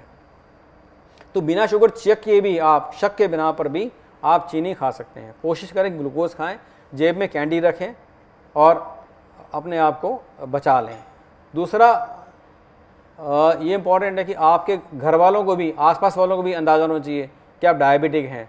और आपको शुगर लो हो सकती है। तो ऐसी स्थिति में कभी भी आपको देखें तो आपके मुंह में चीनी का घोल डाल दें। कभी आप कहीं बेहोश पाए जाएं, हम ऐसा भी कोशिश करते हैं कि आपके पास में एक आपका आइडेंटिटी कार्ड हो जो आपके पर्स में, पॉकेट में रहे, जहाँ पर ये लिखा हुआ हो कि मैं एक डायबिटिक हूँ, अगर आप मुझे कहीं बेहोश देखें तो मुझे चीनी खिला दें। अगर शुगर 500 में चीनी खिला दी तो नुकसान कोई नहीं है, जो नुकसान होना था वो तो हो चुका है। लेकिन शुगर 32 रह गई है तो ये जीवनदायी होगा। अगर मैं शेयर करना चाहूँ, एक बार की बात है, बड़ी पुरानी बात हो गई, मैं उसको पहले भी कई बार सुना चुका हूँ। मेरे प्रैक्टिस की शुरू की बात है। Somebody called me at home कि जी मेरी माता जी बस अब जाने को हैं और विदा होने वाली हैं। मैं उनके घर पहुंचा तो उन्होंने नीचे उतारा हुआ था, गेहूं लगा के दिया बातें हो रही थी practically. I just did a blood sugar, मैंने ब्लड शुगर चेक किया, वो 24-25 ब्लड शुगर थी। आई वॉज कैरिंग ग्लूकोज का injection with me in my bag. मैंने वो उनको इंजेक्शन लगाया और 15 मिनट में माता जी चाय मांग रही थी। 15 मिनट के अंदर माता जी चाय मांग रही थी। तो अगर हम उसको डिटेक्ट ना करें, ट्रीट ना करें, तो माता जी तो जाने के लिए तैयार थी। तो सस्पिशन बहुत हाई होना चाहिए। अगर ऐसे में कभी भी हम में से किसी भी डायबिटिक को कभी भी बेहोशी हो तो शुगर का इस्तेमाल तुरंत होना चाहिए। मैं फिर दोहराता हूँ, हाई होने पे शुगर दे दी कोई नुकसान नहीं है, लेकिन लो होने पे हमने शुगर दे दी तो ये हमारा जिंदगी बचा सकती है, जीवन बचा सकती है, खतरा टल जाएगा, ये ध्यान रखें। अब मैं बात करूँगा थोड़ी सी आपसे दवाइयों के बारे में। दवाइयाँ जब हम खाते हैं तो 2 प्रकार की हैं हमारे पास में, या तो हम टैबलेट्स खा सकते हैं या हमें इंजेक्शन लगते हैं इंसुलिन के। टैबलेट्स की बहुत सारी वैरायटी हैं। आज से 30 साल पहले जब हम स्टूडेंट्स थे तो हमारे पास कोई दवाई नहीं होती थी, एक ही गोली आती थी डेवनिल की। बहुत हुआ दिक्कत तो DBATD नीला कैप्सूल मिलता था, हो सकता है आप में से कुछ लोगों ने खाया भी हो। लेकिन लकीली साइंस ने बहुत तरक्की करी है, लोगों ने बहुत मेहनत करी है और आज हमारे पास में बहुत अच्छी ओरल ड्रग्स अवेलेबल हैं जो शुगर को अच्छे ढंग से कंट्रोल कर सकती हैं। तो उनमें से एक वैरायटी है जिसको, एक ग्रुप है जिसको हम सल्फोनिलयूरिया कहते हैं, जिसमें ग्लाइजिड है, ग्लिमर है, जेमर है। इनके नाम हैं ग्लाइक्लाजाइड, ग्लमक्लामाइड, डेओनिल, ग्लिमिपराइड, एमेरिल, ग्लाइपेजाइड, ग्लाइनेज, ये सारी दवाइयाँ अवेलेबल हैं। ये हम खा सकते हैं। इसको कंबाइन कर सकते हैं मेटफॉर्मिन, ग्लाइकोमेट या जो कार्बोफेज के नाम से आती है, इसको हम कंबाइन कर सकते हैं। तीसरी बड़ी कॉमन दवाई होती है पायोग्लिडाजोन। अभी ये मेरे साथी बता रहे थे पायोग्लिडाजोन, तो ये बहुत अच्छी दवाई है। बीच में इसमें कंट्रोवर्सी हुई थी कि साहब इससे ब्लैडर कैंसर तो नहीं हो जाता है।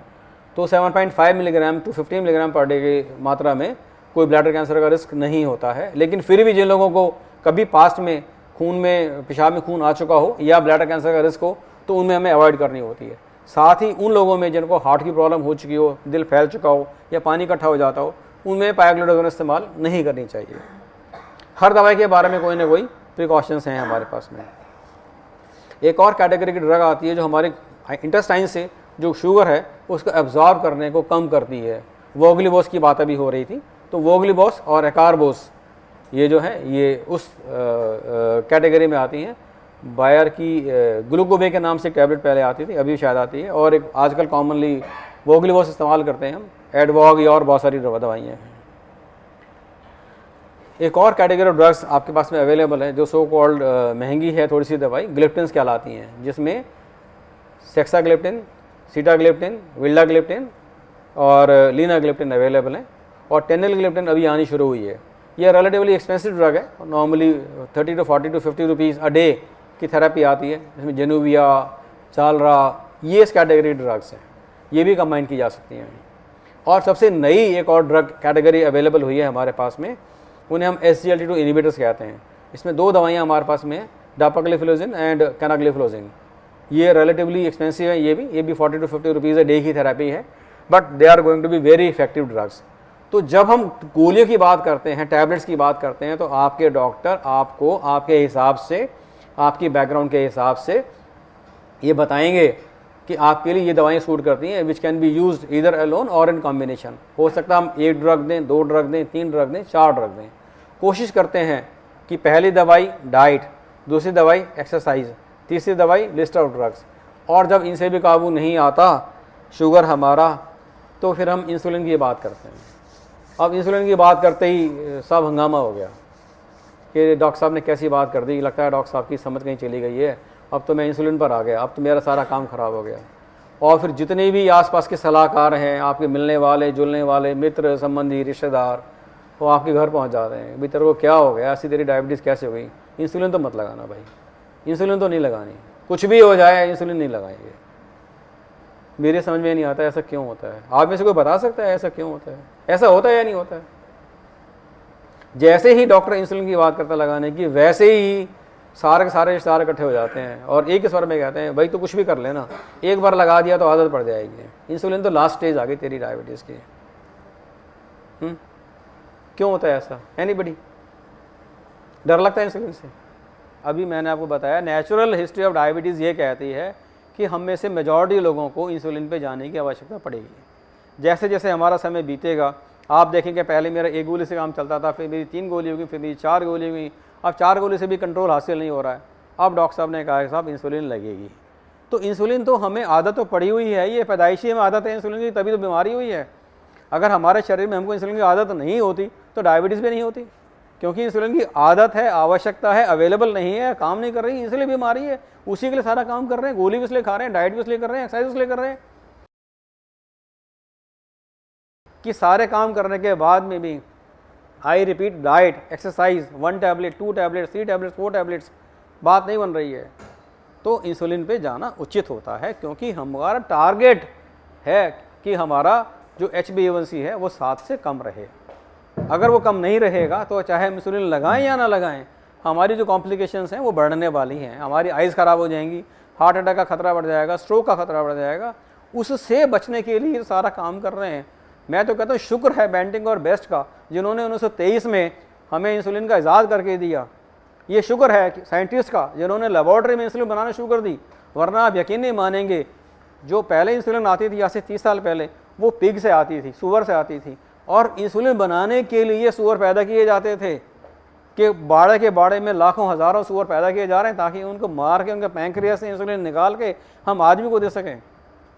आज जो हमारे जो इंसुलिन बनती है वो लेबॉर्ट्री में बनती है, उसके लिए हमें किसी के पैंक्रियास से निकालने की ज़रूरत नहीं है। ये जो सो कॉल्ड ह्यूमन इंसुलिन है ये ह्यूमन से नहीं आ रही है। पहले क्या होता था, जो पोर्साइन इंसुलिन होती थी, जो पोर्क वाली इंसुलिन होती थी, जो सूअर से आ रही है या बफेलो कैटल शीप से आ रही है, स्लॉटर हाउस से पैंक्रियास निकालते थे, वहाँ से इंसुलिन बनाते थे। तो हमारी इंसुलिन में और उनकी इंसुलिन में 2 से 3 अमाइनो एसिड्स का डिफरेंस आता था। अब जो हम लेबॉर्ट्री में बनाते हैं, जेनेटिकली इंजीनियर्ड इंसुलिन बनाते हैं, वो एग्जैक्टली सेम होती है जैसी हमारी बॉडी में नेचुरल इंसुलिन बनती है। इसे हम कन्वेंशनल इंसुलिन कहते हैं। ये कई प्रकार की होती है, शॉर्ट एक्टिंग होती है, इंटरमीडिएट एक्टिंग, लॉन्ग एक्टिंग होती है। अब क्योंकि जो हमारी नॉर्मल फिजियोलॉजी है इसको ये अभी भी मैच नहीं कर पाती है, तो इसको हमने और मॉडिफाई किया और डिज़ाइनर इंसुलिन बनाई गई। डिज़ाइनर इंसुलिन में से इंसुलिन एनालॉग्स कहते हैं। आप में से कुछ लोग शायद ले रहे हों, जिसमें हिमोलॉग, नोवोमिक्स और ग्लार्जिन इस तरह की इंसुलिन आती हैं, लेंटस, ये डिज़ाइनर इंसुलिन हैं। ये काम वैसा ही करती हैं जैसा कि हमारी इंसुलिन काम करती है, लेकिन इनका शरीर में जाने के बाद में जो एब्जॉर्प्शन है और काम करने का तरीका है ये ज़्यादा फिजियोलॉजिकल मिमिक करता है, ज़्यादा फिजियोलॉजिकल रहता है। तो ये डिज़ाइनर इंसुलिन कहलाती है। अभी थोड़ी सी एक्सपेंसिव है, मैं समझता हूँ आने वाले 4 सालों, 5 सालों, 6 सालों में इनकी कॉस्ट भी और कम आएगी। पर इंसुलिन को लेकर डरने की ज़रूरत नहीं है। आज से 20 साल पहले जब इंसुलिन लगानी होती तो बड़ा मेहनत वाला काम होता था। 1 ml की ग्लास सिरिंज आती थी, उसको उबालो, नीडल को उबालो, सिरिंज को निकालो, मिक्स करो और फिर डरते डरते इंसुलिन लगाओ, और बड़े सारी प्रॉब्लम्स होती थी। जो आज की इंसुलिन है उनकी डिलीवरी इतनी कन्वीनियंट है कि आपको इंजेक्शन का पता भी नहीं चलता, और वो इंजेक्शन आपको खुद लगाना होता है। जितने भी पेशेंट्स हैं उनको वो इंसुलिन का इंजेक्शन खुद लगाना चाहिए। इंसुलिन लगाने के जो तरीके हैं, या तो सिरिंज वायल मिलेगी या पेन मिलेगा, या कुछ लोग पंप लगाते हैं। आप में से किसी ने सुना है पंप के बारे में? नहीं सुना है। जो यूजली इट्स एक्सपेंसिव होता है, 4-1 लाख रुपए का पंप आता है, उसमें कार्ट्रिज आती है, प्रोग्राम फीड करते हैं, वो अपने हिसाब से इंसुलिन बॉडी में लगाता रहेगा, आपको कुछ नहीं करना, राइट। 4 लाख। वो यूजली हम जो जुवेनाइल डायबिटिक्स होते हैं और उनमें हम अभी ज़्यादा लगाते हैं, जिनमें ज़्यादा वोलेटाइल रहती है, फ्लक्चुएटिंग शुगर रहती है, जो यंगस्टर्स होते हैं उनमें भी काफ़ी कॉमनली लगाते हैं हम जुवेनाइल डायबिटिक्स में से। एडल्ट्स में यूजुअली हम मॉनिटरिंग करके जो हमारा मल्टीपल इंजेक्शंस हैं, इधर बेजल बोलस और प्रीमिक्स ट्वाइस ए डे से हम काम चलाते हैं। तो आज आपसे मेरा बात करने का, इंसुलिन के बारे में बात करने का जो पर्पस है वो ये है कि अपने मन से इंसुलिन का फोबिया निकाल दीजिए। चाहे आप आज इंसुलिन पर हैं या नहीं हैं, चाहे कल आपको डॉक्टर रिकमेंड करें कि इंसुलिन लगाना पड़ेगी, तो कोई डरने वाली बात नहीं है। दूसरा, इंसुलिन खुद इसलिए लगानी पड़ती है कि खाना खाने से पहले इंसुलिन लगानी है। अब सपोज आपको तो भूख लगी है, इंसुलिन वो लगाते हैं, वो कहीं चले गए काम से, अब आप वेट कर रहे हो कि साहब मेरे इंसुलिन कौन लगाए, मैं खाना कैसे खाऊं। तो बेहतर है मैं ही सीख लूँ, और कोई मुश्किल काम नहीं होता। It is such a simple operation. 30 second में हम आपको इंसुलिन लगाना सिखा सकते हैं, 30 सेकंड्स में फ्लैट। पेन में इंसुलिन आती है, डायल किया, डोज किया, लगाया, काम खत्म। 5 सेकंड में इंसुलिन लग जाती है, पेन भी नहीं होता। आई कैन चैलेंज कि पेन हो जाए तो मैं आपको हाँ कम नहीं हो सकती। देखिए मैंने फिर बताया, ये तराजू बाट का साहब समझ लीजिए एक बार अब अच्छे से। कुछ लोगों को मैं मानता हूँ कि एक बार इंसुलिन शुरू हो जाएगी तो हो जाएगी, लेकिन इसके अलावा इंसुलिन की ऐसी बहुत सारी स्थितियाँ होती हैं जहाँ पर इंसुलिन कम समय के लिए लगती है। जैसे ड्यूरिंग सर्जरी कम समय के लिए लगेगी, प्रेगनेंसी है कम समय के लिए लगेगी, आप बीमार हो गए कम समय के लिए लगेगी, ठीक है। लेकिन हाँ, कुछ लोगों को हमें इंसुलिन सप्लीमेंट करना पड़ेगा, बिकॉज उनके बीटा सेल ने इंसुलिन बनाना बिल्कुल ही बंद कर दिया। जो दवाइयाँ दे रहे हैं वो भी इंसुलिन बनाने में कामयाब नहीं हो पा रही हैं, तो हमको एक्सोजेनस इंसुलिन को रिप्लेस करना पड़ेगा। अगर हमारी स्थिति एक्सोजेनस इंसुलिन को रिप्लेस करके शुगर कंट्रोल करने की है तो आई एम अफ्रेड फिर हमारे को इंसुलिन पर ही रहना होगा।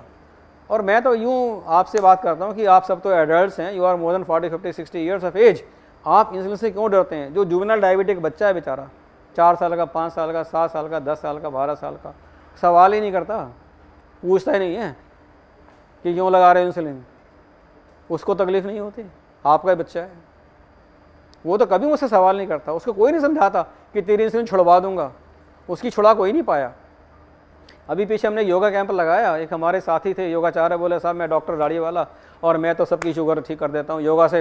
एक बंदा मेरे पास में आया 28 साल का, तो मैंने कहा तू जा बेटा ऐश कर, योगा कर, आज वो बिल्कुल फिट चल रहा है। मैंने कहा जी मैं एक पेशेंट आपको दे देता हूँ, 16 साल का है, ठीक करोगे? बोले नहीं नहीं नहीं, उसकी नहीं हो सकती। भाई इसकी क्यों नहीं हो सकती? क्योंकि वो इंसुलिन डिपेंडेंट है।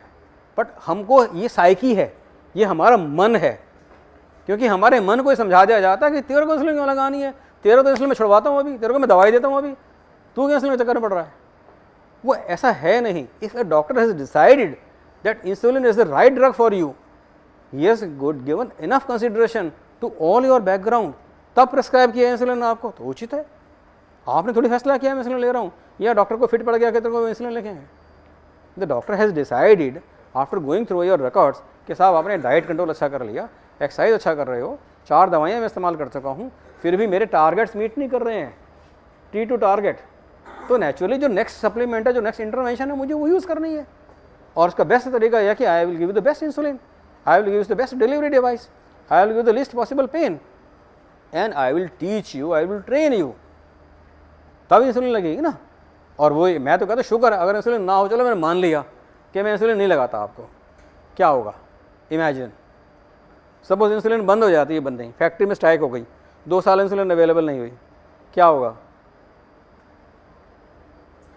आपकी शुगर 300, 350, 400, 500 चलेगी, बॉडी ऑर्गन्स डैमेज होते रहेंगे, और जो 1923 से पहले होता था वैसे होता रहेगा। People use to tata bye bye.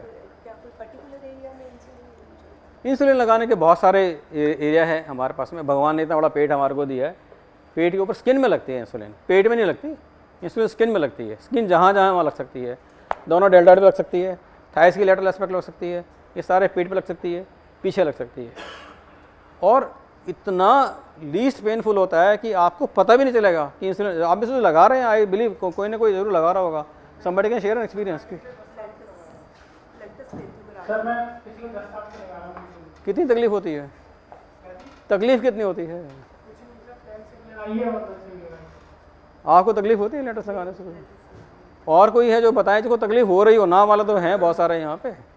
Difficulty किसी को होती है इंसुलिन लगाने से, मैं इसको सॉल्व करूँगा। I am here to solve that problem. I want to take away that phobia of insulin from your minds. I want to take away that phobia from your minds. मैं ये नहीं कह रहा कि मैं आपको आज ही कह रहा हूँ कि आप इंसुलिन लगाएं आज ही, या इंसुलिन। और बताता हूँ आपको मैं एक और छोटी सी बात सर, उसमें मैं एक सिस्टम बताता हूँ। हम जो नीडल इस्तेमाल करते हैं ना, किताब कहती है हर बार नीडल इस्तेमाल करिए। हम हिंदुस्तानी है, पैसे नहीं हमारे पास में, इसलिए पेन होती है। नहीं तो ये कहते हैं कि इंसुलिन की नीडल हर बार लो और फेंक दो। वो 12 रुपये की नीडल है, इतने की तो इंसुलिन नहीं है हमारे पास में। तो हम क्या करते हैं?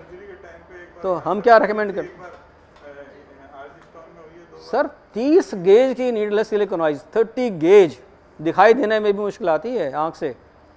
और फ्रेश नीडल्स आप लगाएंगे, मेरा चैलेंज है, पता ही लगेगा आपको। किताब ये कहती है कि जी नीडल फेंक दो, अब हम because we are Indians we can't afford 12 rupees का नीडल एक बार में, हम क्या करते हैं उसको मुझसे लगाए जाते हैं और हम ये रिकमेंड आपको ये करते हैं जब पेन करे फेंक दो, नहीं लगा लो।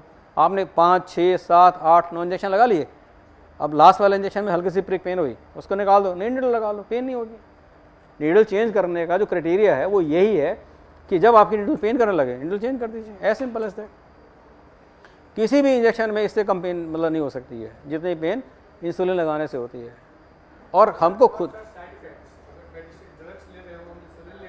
शुगर लो हो सकती है, that is only side effect, और कोई बिल्कुल साइड जो काम कर रही है अत्याधिक काम हो सकता है ना, बैलेंस नहीं बनेगा। सपोज हम तराजू तोल रहे हैं, हमने यहाँ पे एक बाट रखा हुआ है, दाल रखी, फिर चावल रखी, एक और चीज़ डाल दी तो पता लगा झुक गई तराजू नीचे।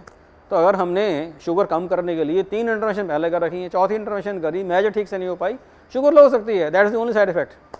इंसुलिन का और कोई साइड इफेक्ट नहीं है। हाँ, अब उसमें मैं आ रहा था ना, ड्रग से बेटर ऑप्शन है। एक स्कूल ऑफ थॉट जो कहता है कि हमें इतनी मेहनत करने की ज़रूरत नहीं है, let's give rest to beta cell. जितनी भी दवाइयाँ हैं वो by and large beta cell को मार मार के पीट के वहाँ से इंसुलिन निकाल रही हैं। तो वो कहते हैं कि अगर आप इंसुलिन बाहर से दे दें तो आपके जो नेचुरल जो बीटा सेल्स हैं उनको आराम मिल सकता है, और हो सकता है वो लंबे समय अपनी ज़िंदगी लंबी कर लें। लेकिन उसको हम पीट के मार डालें तो फिर इंसुलिन की नौबत और जल्दी आने वाली है। तो एक स्कूल ऑफ थॉट है वो ये कहता है कि टैबलेट्स को हम कम करके अगर हम इंसुलिन से सब्स्टिट्यूट करें, फॉर एग्जाम्पल आप ये लगा रहे हैं Lantus, this is one therapy, यहाँ पर सप्लीमेंट किया हमने। तो अगर अर्ली इंसुलिन इनिशिएशन हम करें और जल्दी लगाना शुरू करें तो हमारी जो बीटा सेल्स की लाइफ है वो बढ़ती चली जाएगी, तो लॉन्ग रन में हमारी इंसुलिन रिक्वायरमेंट कम होने वाली है। तो वो बेटर तरीका है। तो जितने भी मेरे प्रेशियस पेशेंट्स होते हैं जो अपनी लाइफ को प्रेशियस मानते हैं, वो आके मेरे से एक ही बात कहते हैं कि डॉक्टर साहब इंसुलिन और नो इंसुलिन मुझे कुछ होना नहीं चाहिए, ना मैं अपनी आँख खोना चाहता हूँ, ना मैं हार्ट अटैक से मरना चाहता हूँ, ना मैं अपनी किडनी ख़राब करना चाहता हूँ। I want to live a healthy life with targets in my control, do whatever you feel like. If you feel that on the very beginning I require insulin, kindly give me insulin. Kindly give me insulin. So what is more important? The more important is that I stay within my target zone. I keep my diabetes under my control. I keep my targets happy so that I do not develop any complications. That is important. Methodology तो हमारे हाथ में है, हम 1 इस्तेमाल करें, 2 इस्तेमाल करें, 3 इस्तेमाल करें, 4 इस्तेमाल करें। तो जितने मेरे प्रेशियस पेशेंट्स हैं वो सब ये कहते हैं साहब इंसुलिन से कोई डर नहीं है, majority of them are on insulin, majority of them are on insulin even if they don't require it. मतलब चाहे उनकी वो स्टेज नहीं आई कि 4 गोली खाने के बाद में उनको ज़रूरत है इंसुलिन की, वो 2 के बाद ही कहते हैं साहब आप सेफ रहेंगे, मेरे को put me on insulin. People are happy with that. And insulin का जो अभी आपने पूछा सबसे बड़ा साइड इफेक्ट क्या है, वो है फीलिंग ऑफ वेलबींग। जो लोग इंसुलिन लगाते हैं वो अच्छा महसूस करते हैं, ये एक साइड इफेक्ट है इंसुलिन का, that you feel better the once you are on insulin. चीज़ें आपके कंट्रोल में हैं, डायबिटीज़ आपके कंट्रोल में है, डैमेज नहीं होगा आपकी बॉडी को, दैट्स व्हाट इज़ इम्पॉर्टेंट। अब से 2 साल पहले मैं बीमार हो गई थी तो डॉक्टर ने मुझे 3 टाइम हर मील से पहले मुझे एक इंसुलिन बोला, वो टेम्परेरी फेज। 1 साल के बाद मेरा फिर मैं टैबलेट पे आ गई। देखिए बीमारी में इंसुलिन की मात्रा बढ़ जाती है, हमारी रिक्वायरमेंट बढ़ जाती है, तो हम में से बहुत सारे लोगों को during surgery, during sickness you could be on insulin, but वो ज़रूरी नहीं है कि इंसुलिन स्टे करेगी आपके साथ में। तो जैसे आपकी बीमारी चली जाती है, स्ट्रेस चली जाती है, आपकी रिक्वायरमेंट कम हो जाती है, कभी कभी वो दवाइयों से चल जाता है। एक मोटा थंब रूल है कि जिसकी इंसुलिन की रिक्वायरमेंट 30 से कम पे आ जाती है वो टैबलेट से काम चला सकता है, ऐसा थंब रूल है, पर ये पक्का नहीं है, कम ज़्यादा भी हो सकता है। तो अगर कभी हम कोशिश करें स्विच ओवर बैक करने की फ्रॉम इंजेक्शंस टू टैबलेट्स, तो अगर हमारी रिक्वायरमेंट 28, 25, 30 है तो हम कोशिश कर सकते हैं that the patient may be control on tablets alone. और अब तो इतनी सारी टैबलेट्स आ गई हैं हमारे पास में, जो नई ड्रग्स आई हैं वो बहुत इफेक्टिव हैं, तो अब हम इंसुलिन को डेफर कर सकते हैं, करना चाहें तो। मैं पर्सनली प्रेफर नहीं करता, I will prefer to put my patients on insulin.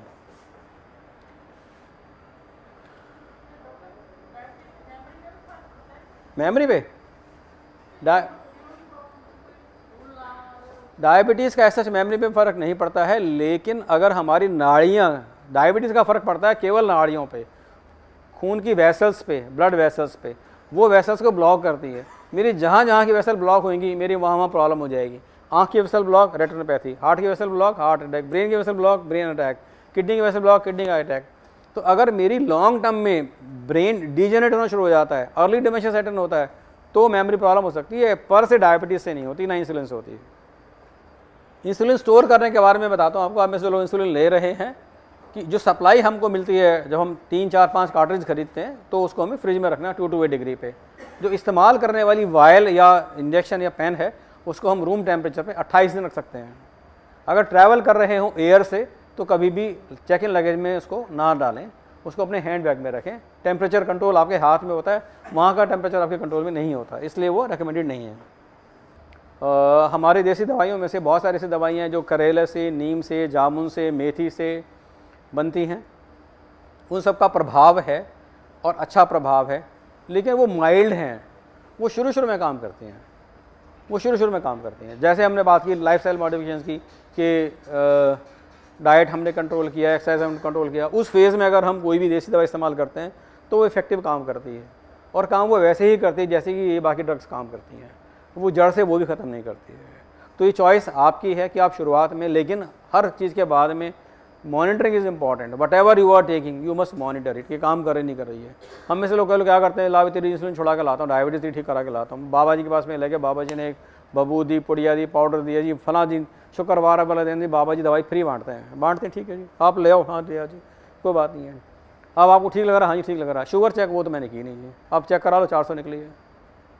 आप कोई भी दवाई लें, होम्योपैथिक लें, आयुर्वेदिक लें, एलोपैथिक लें नहीं लें, आपको लग रहा है कि साहब मेरी शुगर कंट्रोल हो गई, अब मैं बिल्कुल ठीक हो गया, I am feeling absolutely perfect, अब मुझे दवाई की ज़रूरत नहीं है, कर दो बंद, कोई दिक्कत नहीं है। तो भले आदमी शुगर चेक करना नहीं छोड़ना, बस ये मेरी रिक्वेस्ट है। अब whatever you want to do, whatever path you want to follow, you may take treatment, you may not take treatment, लेकिन आपने मॉनिटरिंग नहीं बंद करनी है। जब जब ये वहम हो जाता है ना कि मेरी शुगर ठीक हो गई है, कुछ मत करो, चेक कर लो। एक बड़े सारे लोगों को ये फीलिंग रहती है साहब मुझे मेरी शुगर बढ़ने का पता लग जाता है। आप में से बहुत सारे लोग होते हैं साहब डॉक्टर को कब दिखाया, मैंने कहा कि हर महीने ज़रूर दिखाना है। जब सेट हो जाए 2 महीने में जाइए, जब सेट हो जाए तो 3 महीने पे जाइए।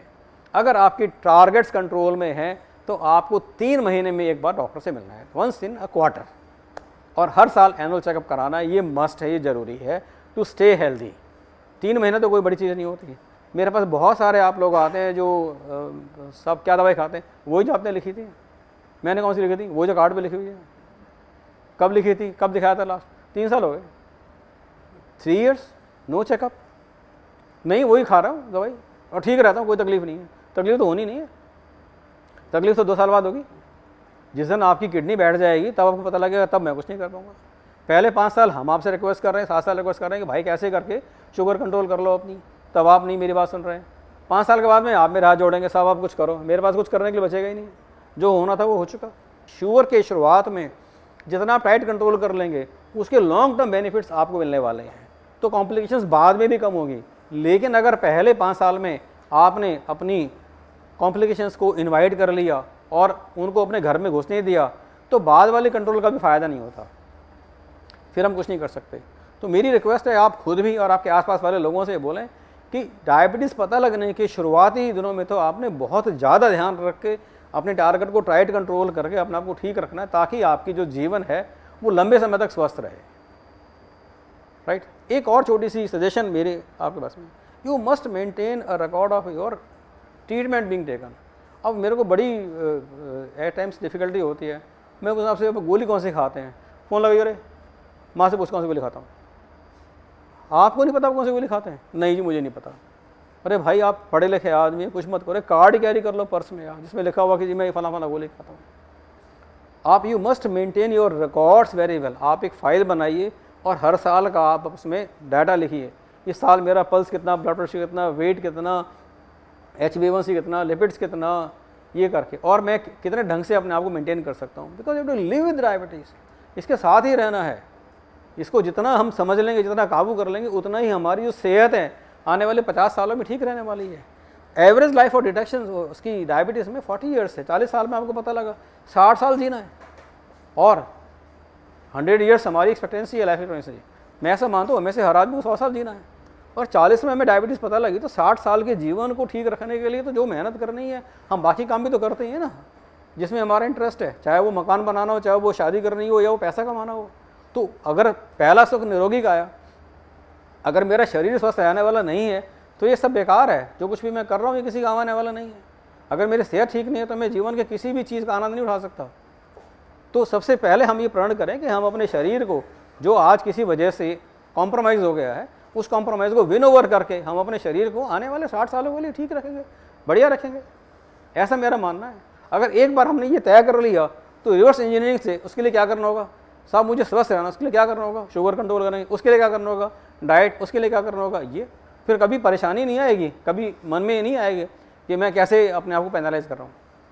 खाने के बारे में मान लीजिए हम किसी शादी में जाते हैं तो ज़रूरी थोड़ी शादी में हमें वो लड्डू और कचौड़ी खानी है, मेरा फ्रूट्स, रायता खा सकते हैं, आजकल तवा चपाती सब जगह मिलती है, सैलड खा सकते हैं, घर से खाना खा के जा सकते हैं, कोई दिक्कत नहीं है। रेस्टोरेंट में खाना खाना जाते हैं फॉर चेंज, तो वहाँ पर वो चीज़ें चुनें आप जो आपको आपके मतलब की हैं। आप तंदूरी चपाती खा सकते हैं, मैदा कोशिश करें अवॉइड करें, नान मत खाइए, स्टफ़ नान मत खाइए, दाल मखानी नहीं खाइए, और बहुत सारी चीज़ें खाने के लिए आप जो खा सकते हैं। नॉन फ्राइड राइस खा सकते हैं, ज़रूरी नहीं है हम वो बिरयानी खाएं। प्रॉब्लम गेहूं में नहीं है, प्रॉब्लम चावल में नहीं है, प्रॉब्लम पकाने के तरीके में है। उस चावल को मैंने स्टीम राइस खाया बॉयल्ड, या उसमें मैंने घी डाल दिया, या उसमें मैंने पुलाव बनाया, या उसमें मैंने बिरयानी बनाई, इशू बिरयानी का है, चावल का नहीं है। Steam rice brown good enough, biryani खतरनाक। गेहूं की बनेगी ना कचौड़ी या पूरी जो बनेगी, अगर उसको मैंने फुल्का बनाकर सेक के खा लिया तो कोई दिक्कत नहीं है, विद ब्रेन जिसमें मोटा आटा है, और उसको रिफाइन करके मैदा करके मैंने तल दी पूरी को। गेहूं तो अपनी जगह ही है, पूरी खतरनाक है। तो कुकिंग मीडियम वही हमें देखना है कि हमारे लिए क्या सही है क्या गलत है, तय हमें करना है, पेनलाइज नहीं होना है, आनंद से जीवन जीना है, ऐसा मेरा मानना है। तो आज मैं इसको यहाँ पे स्टॉप शॉर्ट करूँगा। आपसे मेरे जो कैरी होम मैसेजेस दो हैं। नंबर 1, आपको जो नेचुरल हिस्ट्री ऑफ डायबिटीज़ है उसका अंदाज़ा रहना चाहिए कि शुरू क्यों हुई, इंसुलिन रेजिस्टेंस हुई, इंसुलिन ज़्यादा बनी, इंसुलिन कम हुई, और धीमे धीमे कम होती जाएगी। जैसे जैसे समय बीतेगा हम में से मेजॉरिटी की जो शुगर रिक्वायरमेंट है वो बढ़ेगी। अपने आप को ठीक रखने के लिए ये ज़रूरी है कि हम T2 टारगेट करें, हम अपने टारगेट डिसाइड करें, ये मेरा वेट का टारगेट है, ये मेरा बीपी का टारगेट है, ये मेरा शुगर का टारगेट है, HbA1c टारगेट है, लिपिड्स टारगेट है। उन टारगेट्स को अचीव करने के लिए जो कुछ भी हमें करना है वो हम करेंगे। कभी भी कोई शक, संदेह, शुबा होता है, टॉक टू एक्सपर्ट। हमारे हिंदुस्तान में एक्सपर्ट के अलावा 1000 नॉन एक्सपर्ट आपको सलाह देने के लिए अवेलेबल हैं, फ्री में मिलती है। लोग पकड़ पकड़ कर सलाह देंगे आपको, चल तुझे मैं जल्दी चलता हूँ। सुनो सबकी, करो मन की। कभी भी संदेह होता है, टॉक टू योर डॉक्टर। कभी भी दवाई बदलने की, चेंज करने की, बंद करने की इच्छा हो, नेवर स्टॉप मॉनिटरिंग। कुछ भी हो जाए, कोई भी दवाई खानी है, बबूत खानी है, नग पहनना, अंगूठी पहननी है, होम्योपैथी खानी है, एलोपैथी खानी है, मॉनिटरिंग बंद नहीं करनी कभी भी। वो तो एविडेंस है ना, अगर ठीक आ रही है तो कोई बात नहीं है, बंद कर दे दवाई, कोई इशू नहीं है। Till the time your sugar is in control. अगर आपका फास्टिंग बीपी ठीक आ रहा है, HbA1c ठीक आ रहा है, लिपिड्स ठीक आ रहे हैं, बीपी ठीक आ रहा है, दवाई बंद कर दीजिए, कोई दिक्कत नहीं है। लेकिन ध्यान रखें वो दोबारा उभर कर फिर आ सकती है, तो वो जरूर ध्यान रखें। ऐसा ही नहीं है कि एक बार 2 महीने बाद बंद कर दी। बीपी में बड़ा कॉमनली होता है, हमने आपको बीपी की दवाई दी, बीपी कंट्रोल आ गया, दवाई बंद कर दी, मुझे लग रहा उसकी ज़रूरत नहीं है। हफ्ते बाद चेक किया, बीपी ठीक है, 1 हफ्ते बाद और चेक किया, बीपी ठीक है। मैं तो पहले कहता था कि मेरे को बीपी प्रॉब्लम है ही नहीं, इसलिए मैंने दवाई बंद कर दी। 2 महीने बाद एमरजेंसी में लैंड कर रहे हैं, 220, 120, नहीं जाएगा वो भी। तो हमें आंख बंद नहीं करनी है अपनी। आप कुछ भी करें, मॉनिटरिंग कभी बंद नहीं करनी है आपने। कोई भी दवाई खाएं या नहीं खाएं, do not stop monitoring. That's all I want to say today. Thank you very much. अगर अभी कोई सवाल है तो I am ready to answer it.